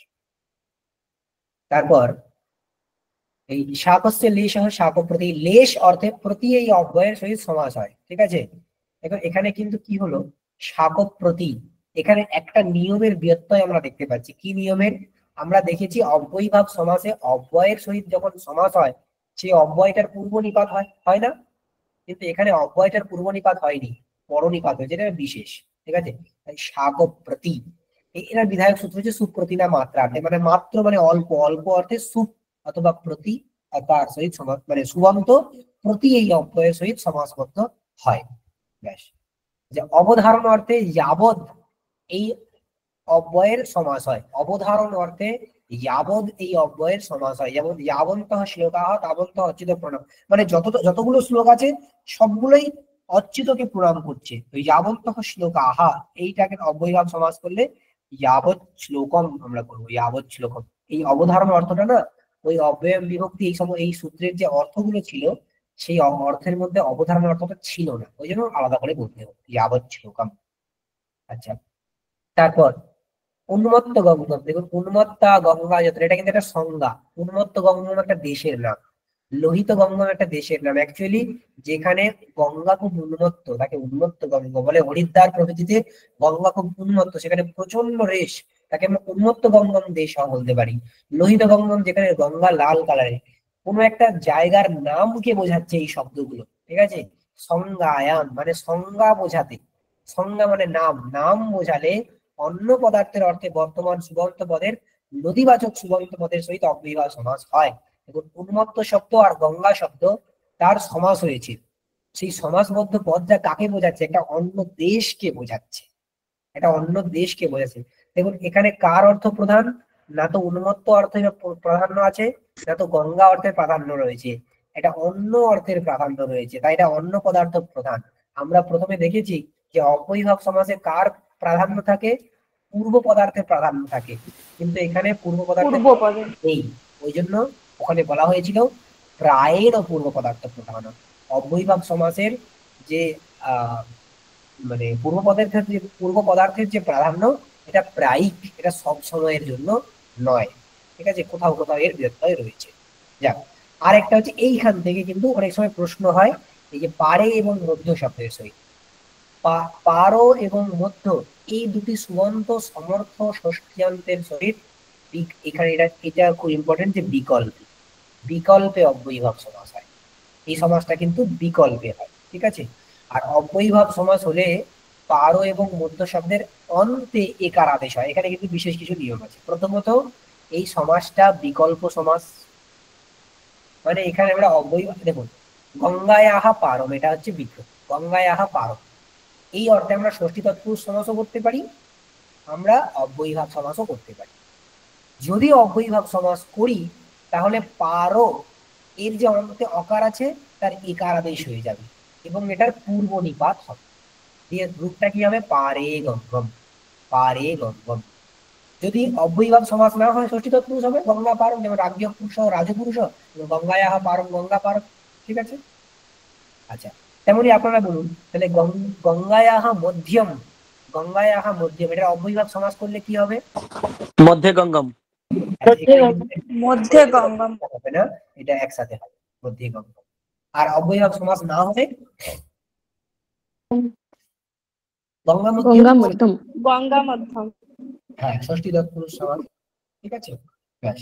তো পারের মধ্যে ষষ্ঠী, আবার এই সূত্র দিয়ে এটা হয়। এখানে কিন্তু মাথায় রাখতে হবে যে এটা কিন্তু অব্যয়ভাব, এই অব্যয়ভাব সমাস কিন্তু হচ্ছে বৈকল্পিক, এটা বৈকল্পিক সমাস। ঠিক আছে, এখানে মোটামুটি আমাদের অব্যয়ভাবটাতে এরকম লেগে গেল। অব্যয়ভাবটা মোটামুটি আমরা কমপ্লিট করলাম। আপনারা আমাকে বলুন, ঠিক আছে, এখানে কিছু প্রশ্ন দেখতে পাচ্ছেন যে আমাদের যে পড়া হলো তার ভিত্তিতে বলুন যথাশাস্ত্রম এর বাংলা সমার্থক শব্দ কি হবে? এখানে 4টে অপশন দেওয়া রয়েছে। শাস্ত্র বিরুদ্ধ ভাবে, শাস্ত্র অনুযায়ী, শাস্ত্রের বাইরে, শাস্ত্র ছাড়া। কোন অর্থটা আসছে? শাস্ত্র অনুযায়ী। এখানে আমরা যদি সংস্কৃত বিগ্রহটা করি, বিগ্রহটা কি হবে? শাস্ত্রম অনতিক্রম্য। ঠিক আছে। প্রত্যহম পঠামি, এখানে প্রত্যহম এটা কি পদ?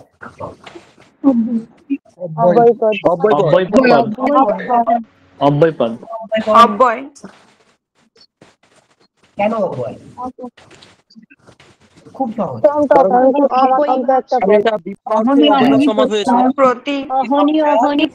অব্যয়ভাব সমাস নিষ্পন্ন পদ, তাই জন্য অব্যয়। তাই সমাস। এর যদি আমরা বিগ্রহ করি, প্রত্যহম অহনি প্রত্যয়ম হয়। ঠিক, এটা কোন অর্থে সমাস হয়েছে? বিপসা অর্থে। বা ব্যাপ্তি অর্থে। হ্যাঁ। তারপর দ্বয়োঃ যমুনয়োঃ সমারোহ কি হবে? দ্বিযমুনম। এটা কোন সমাস? এটা অব্যয়ভাব। এটা সমাহার দিক হয় না স্যার, নদীবাচক। এটা নদীবাচক হয়েছে। অব্যয়ভাব সংখ্যা এবং নদী। ঠিক, তাহলে পঞ্চগবম এটা কি সমাস হবে?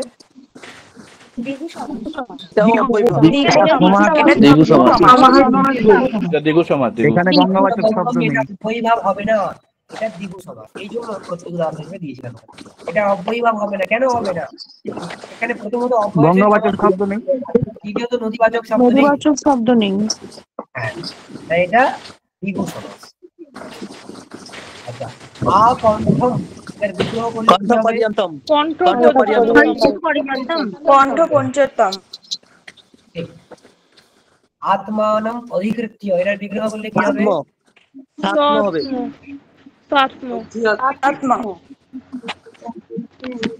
আত্মানম অধিকৃত্য সাত্ম হবে কি?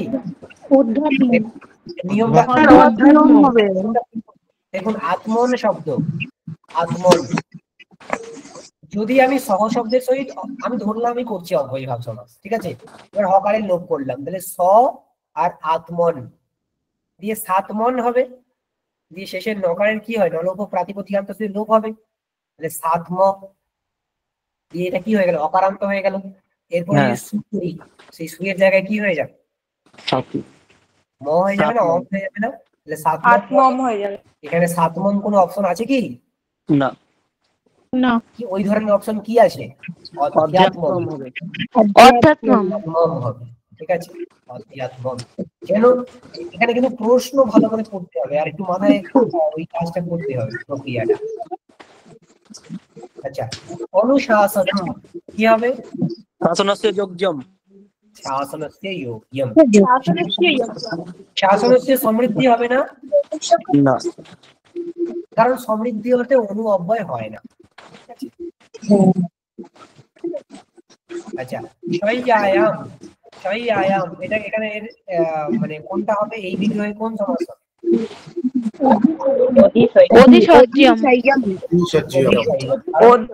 সপ্তমী অবধি অধি এই অব্যয় হয়, অধিশয়্যম। আচ্ছা, তারপর গঙ্গায়াহ মধ্যম এই অর্থে মধ্যে গঙ্গম। কোনটা হবে?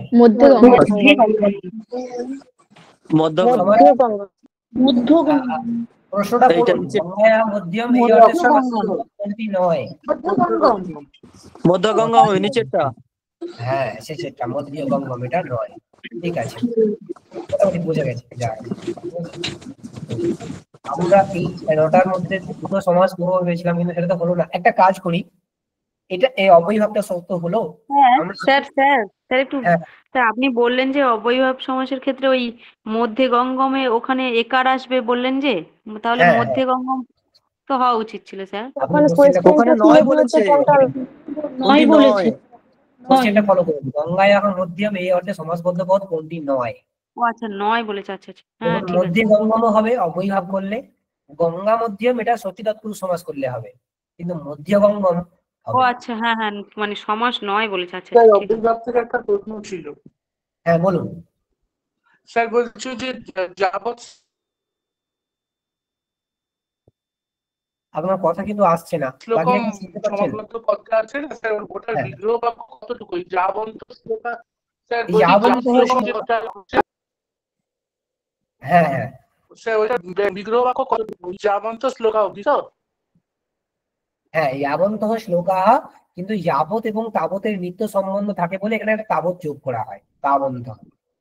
ঠিক আছে, আপনি এই এতটুকু বলতে পারেন আচ্ছা আচ্ছা অথবা এতটুকু বলতে পারেন। ঠিক আছে, ঠিক আছে। হ্যাঁ স্যার অব্যয়ের একটা কোশ্চেন ছিল স্যার। হ্যাঁ বলুন। স্যার ওই প্রথমটা স্যার বিগ্রহ বাক্যটা আরেকবার একটু দেখিয়ে দেন না। প্রথম, আবার বলুন। প্রথম। দাঁড়ান, আমি লিখছি, আমি যেটা লিখছি সেটা ঠিক লিখছি কিনা বলুন আপনি, আপনার কথাটা না ভালো আসছে না। তারপর প্রথম। প্রথম। হ্যাঁ আচ্ছা, প্রথম হয় কি পাঠম হয়? পাঠম স্যার, পাঠম। পাঠম। দেখুন দেখুন, এটার অনেক বিগ্রহ করতে পারে। পাঠ পর্যন্তম, পাঠ পর্যন্তম। ঠিক আছে, আচ্ছা ওই তারপরে আমরা একটা বললাম না যে কতগুলো অর্থে হয়। দেখুন আমরা এখানে নজুজ্জতে যেটা আছে স্যার, নজুজ্জতে সম্পত্তি, নজুজ্জতে নয় তো, সেটা নয় তো, এটা অপাঠম, অপাঠম, এটা নয়। সম্প্রতি নয়ুজ্যতে এই অর্থে নয় এই অব্যয় হতে পারে, নয়। ঠিক আছে, আর অতি এই অব্যয়। সম্প্রতি নয়ুজ্যতে এই দুটো এই অর্থে নয় এবং অতি এই দুটো অব্যয় হয়। ঠিক আছে, অপাঠম মানে হচ্ছে পাঠ সম্প্রতি নয়ুজ্যতে, নয়ুজ্যতে মানে এটা খেলার সময়। এই সময় যদি কেউ পড়াশোনা করে তাহলে আমরা বলতে পারি, তাকে গিয়ে বলতে পারি অয়ম অপাঠম কালহ, অপাঠম কালহ। এখানে কিন্তু যদিও অপাঠমটা কালের বিশেষণ, তথাপি অপাঠম হবে, কেন অব্যয়ভাব সমাস নিষ্পন্ন পদ হয়েছে। ঠিক আছে, আর সম্প্রতি নয়ুজ্যতের জায়গায় আমরা লিখতে পারি নায়ম কালহ, নায়ম পাঠস্য কালহ, এরকম লিখতে পারি। ঠিক আছে, বেশ ঠিক আছে স্যার। একটা কথা, আমি না তৎপুরুষটা তো আমরা আজকে শুরু করতে পারলাম না, আমি এই ডকুমেন্টটা হ্যান্ডআউটটা আমি দিয়ে দিচ্ছি। ঠিক আছে, আপনারা পড়ে আসুন একটু, এই তৎপুরুষের এই জায়গাটা একটু পড়ে আসুন, তাহলে আমরা তাড়াতাড়ি করবো। আর একটু আজকে একটু স্লো হয়ে গেছে মনে হচ্ছে আমার, সেটাও মনে হচ্ছে আমি তাড়াতাড়ি করছি, কিন্তু এটা এতটাই বড় সিলেবাসটা না যে তাড়াতাড়ি করতে হবে। আমি তাড়াতাড়ি পড়াতে পারি না, এটা আমার সমস্যা। ঠিক আছে, তাও আমার আজকে মনে হয়েছে আমি অনেক খুব অতিরিক্ত তাড়াতাড়ি পড়িয়েছি, তাও এটা এলো না। হ্যাঁ না স্যার, না স্যার, ঠিক আছে স্যার, স্যার খুব সুন্দর ক্লাস হয়েছে স্যার দারুণ ক্লাস হয়েছে। স্যার কালস্য সদৃশ সহকালম, আর একটা কি একটা উদাহরণ দিলেন একটু সহকালও তো বলুন? হ্যাঁ দেখুন, কালস্য সদৃশ, যে সহ শব্দের সহিত সমাস করছেন সহকাল। এবার এখানে কিন্তু সকালও হবে কি নাকি সহকাল হবে? সহকালো হবে। কারণ সহকালোটা কেন হবে আরেকবার বলে দিলে ভালো হতো। কারণ এখানে কাল শব্দ আছে, সহ শব্দের সহিত সমাস হয়। উত্তরপদ আমরা কি বলেছি, উত্তরপদটা যদি কালবাচী না হয় তাহলে সহ শব্দের যে হকারটা সেটা লুপ্ত হয়। ঠিক আছে, কিন্তু এখানে উত্তরপদটা কি কালবাচী, তাই জন্য সহ শব্দের হকারটা লুপ্ত হবে না, সহকালো হবে, তাই না? আচ্ছা আচ্ছা, কালবাচক থাকলে সহটা পুরোটাই থেকে যাবে। হ্যাঁ হ্যাঁ হ্যাঁ একদম। স্যার বলছি ওই পিডিএফ এর আরো মধ্যে ওই কয়েকটা একটু কেবল উদাহরণ দিন সমাসের না স্যার, কয়েকটা। স্যার বাকি যে স্যার বলছি স্যার বলছি কেবল ক্লাসটা সমাসের কি বাকি আজকে যে রেকর্ড থাকবে উদাহরণগুলো না আছে স্যার? না স্যার ওইগুলো একটু লিখে দেন, অ্যাড করে দেওয়ার যদি সুযোগ হয় স্যার। আসলে বলুন ওই আবার ওই বলুন। উদাহরণগুলো সব বলছে কেবল সমাসের যে পরবর্তী উদাহরণগুলো আছে না আরো 5-6টা মনে হয় লাস্টের দিক হ্যাঁ থেকে, স্যার ওইগুলো আমি হ্যাঁ একবার বলে দিলেন স্যার, সবগুলো ঠুকতে পারিনি, ওইগুলো কি একটু পিডিএফ আচ্ছা, অ্যাড করে ওইটার দেওয়া যাবে? বিগ্রহগুলো লিখে দেবো তাই তো? হ্যাঁ স্যার, শুধু ওই বিগ্রহগুলো। হ্যাঁ ঠিক আছে, ঠিক আছে, আমি লিখে পাঠাবো। স্যার বলছি ক্লাসটা রেকর্ড থাকবে না স্যার? হ্যাঁ এটা রেকর্ড হয়েছে মনে হচ্ছে ক্লাসটা, এইটা রেকর্ডিং চলছে না, রেকর্ডিং অন আছে মনে হয়। হ্যাঁ স্যার রেকর্ডিং চলছে তো। হ্যাঁ রেকর্ডিং চলছে। হ্যাঁ ঠিক আছে স্যার হ্যাঁ বলুন। স্যার হ্যাঁ সংখ্যা বংশীয় একটা যে স্যার ছিল, ওটা একবার একটু বুঝিয়ে দেবেন স্যার? বংশজাত থাকলে পারে যে স্যার। দেখুন বংশীয় যে আছে না, বংশ শব্দটা সংখ্যা বংশীয় না, মানে বংশীয় এই অর্থে যে শব্দগুলো আছে যে সুবন্ত পদ তার সহিত সংখ্যার সহিত সমাস। আপনি একটা উদাহরণ দিন এই অর্থে। ত্রিমুনি। হ্যাঁ ত্রিমুনি। হ্যাঁ লিখতে হবে, এখানে লিখি। দেখুন ত্রিমুনি মানে তিনটি মুনির বংশ, তিনটি মুনির বংশ, ঠিক আছে। দেখুন সেখানে ত্রি আর মুনি শব্দের সহিত সমাস হয়েছে, ঠিক আছে। এটা এখানে কোনো অব্যয় আছে কি? না স্যার নেই। এখানে এই যে মুনি আছে না, এটা এই এই একটা ত্রিমুনি শব্দটা অ্যাকচুয়ালি এটার বিগ্রহ যদি আমরা করি, ত্রয়ঃ মুনয়ঃ বংশঃ কি বলবো, ত্রয়ঃ মুনয়ঃ বংশাহ ইয়স্য বা বংশীয়াহ ইয়স্য, এরকম কিছু একটা বিগ্রহ হবে, যে তিনটি মুনির থেকে যে বংশটা এসেছে, তিনটি মুনির থেকে যে বংশটা এসেছে এটাকে আমরা ত্রিমুনি বলবো, ঠিক আছে, তাকে আমরা ত্রিমুনি। তো এইটা এই সংখ্যা বংশীয় না, এই মানে সূত্র দিয়ে এই সমাসটা হয়। এটা আমি এখানে দিইনি কারণ একটা বেশি আমরা মোটামুটি লঘু সিদ্ধান্ত কৌমুদীকে ফলো করে এটা করতে চেয়েছি, কারণ খুব বেশি ভাস তো এখান থেকে প্রশ্ন করবে না, তাই এটা অব্যয়ীভাব সমাস কিন্তু কোনো অব্যয় নেই, তাই এটা বিশেষ, তাই জন্য বিশেষ ওখানে সূত্র করা হয়েছে, ঠিক আছে। সংখ্যাবাচক শব্দের বংশীয় এই অর্থে সুবন্ত পদের সহিত সমাস হয়। বংশীয় অর্থে মানে এইটার অর্থ বংশীয় অর্থে মানে তাদের বংশ, সেই বংশ কিন্তু জন্মগত হতে পারে, বিদ্যাগত হতে পারে, বংশ দুই ভাবে হয়। সেই বংশীয় অর্থে সংখ্যাবাচক যে সুবন্ত ত্রি, তার সহিত সুবন্ত শব্দের যে কোনো সমর্থ সুবন্ত এখানে মুনি, তার সমাস হবে ত্রয়ঃ মুনয়ঃ বংশঃ অস্য, এরকম ভাবে কিছু বিগ্রহ করে ত্রিমুনি এরকম আমরা সমাস করতে পারি। এটা কিন্তু অব্যয়ীভাব সমাস, ঠিক আছে। এইটার আরো অন্যরকম হয় আসলে, যেমন ত্রিমুনি ব্যাকরণ আছে না, ত্রি অবয়বকঃ। হ্যাঁ বলুন। স্যার কিছু কিছু বইতে হ্যাঁ মানে এখানে দুটো করেছে, ত্রয়ানাং মুনিনাং সমাহারও করা হয়েছে, মানে সমাহার দিগুতে, আবার এই অব্যয়ীভাবটাও করে, আপনি যেটা করালেন এটাও করেছেন, মানে দুটোই কি হবে স্যার? অব্যয়ভাব সমাসের ক্ষেত্রে স্যার শেষে বংশ শব্দটা যুক্ত থাকে তো না, বংশীয় অর্থে হলেই হবে, ঠিক আছে, বংশীয় অর্থে হলেই হবে। মানে বিগ্রহতে আপনি বংশ করবেন, বিগ্রহতে বংশ থাকতে হবে বিগ্রহতে, কিন্তু পদটা দেখে আপনি বোঝার উপায় নেই ওটা বংশ মানে বিগ্রহতে মানে ওটা কিভাবে হয়েছে। কিন্তু অব্যয়ীভাব সমাস আর কি বললেন আরেকটা? সমাহার, ত্রয়ানাং মুনিনাং সমাহার, ত্রয়াণাম মুনিনাম সমাহার, ত্রিমুনি এরকম হয়, ত্রয়াণাম মুনিনাম সমাহার। এইখানে না এই সমাহার অর্থে জাস্ট নপুংসক লিঙ্গে প্রয়োগ হয়, কিন্তু সমাহার অর্থে সে অব্যয় হয় না। আর অব্যয়ীভাব সমাস নিষ্পন্ন পদ হলে সে অব্যয়ীভাব তো হবেই, কিন্তু সরি সে নপুংসক লিঙ্গেতে হবেই, অব্যয়ও হবে, এইটাই পার্থক্য ওদের মধ্যে, ঠিক আছে। এটা আমরা যখন সমাহার দিগু করবো না, সেখানে এই প্রশ্নটা প্লিজ আরেকবার তুলবেন, ঠিক আছে। সমাহার দিগু যখন করবো এই প্রশ্নটা একটু মাথায় রাখুন, ওইখানে তুলবেন আরেকবার, ঠিক আছে। ঠিক আছে।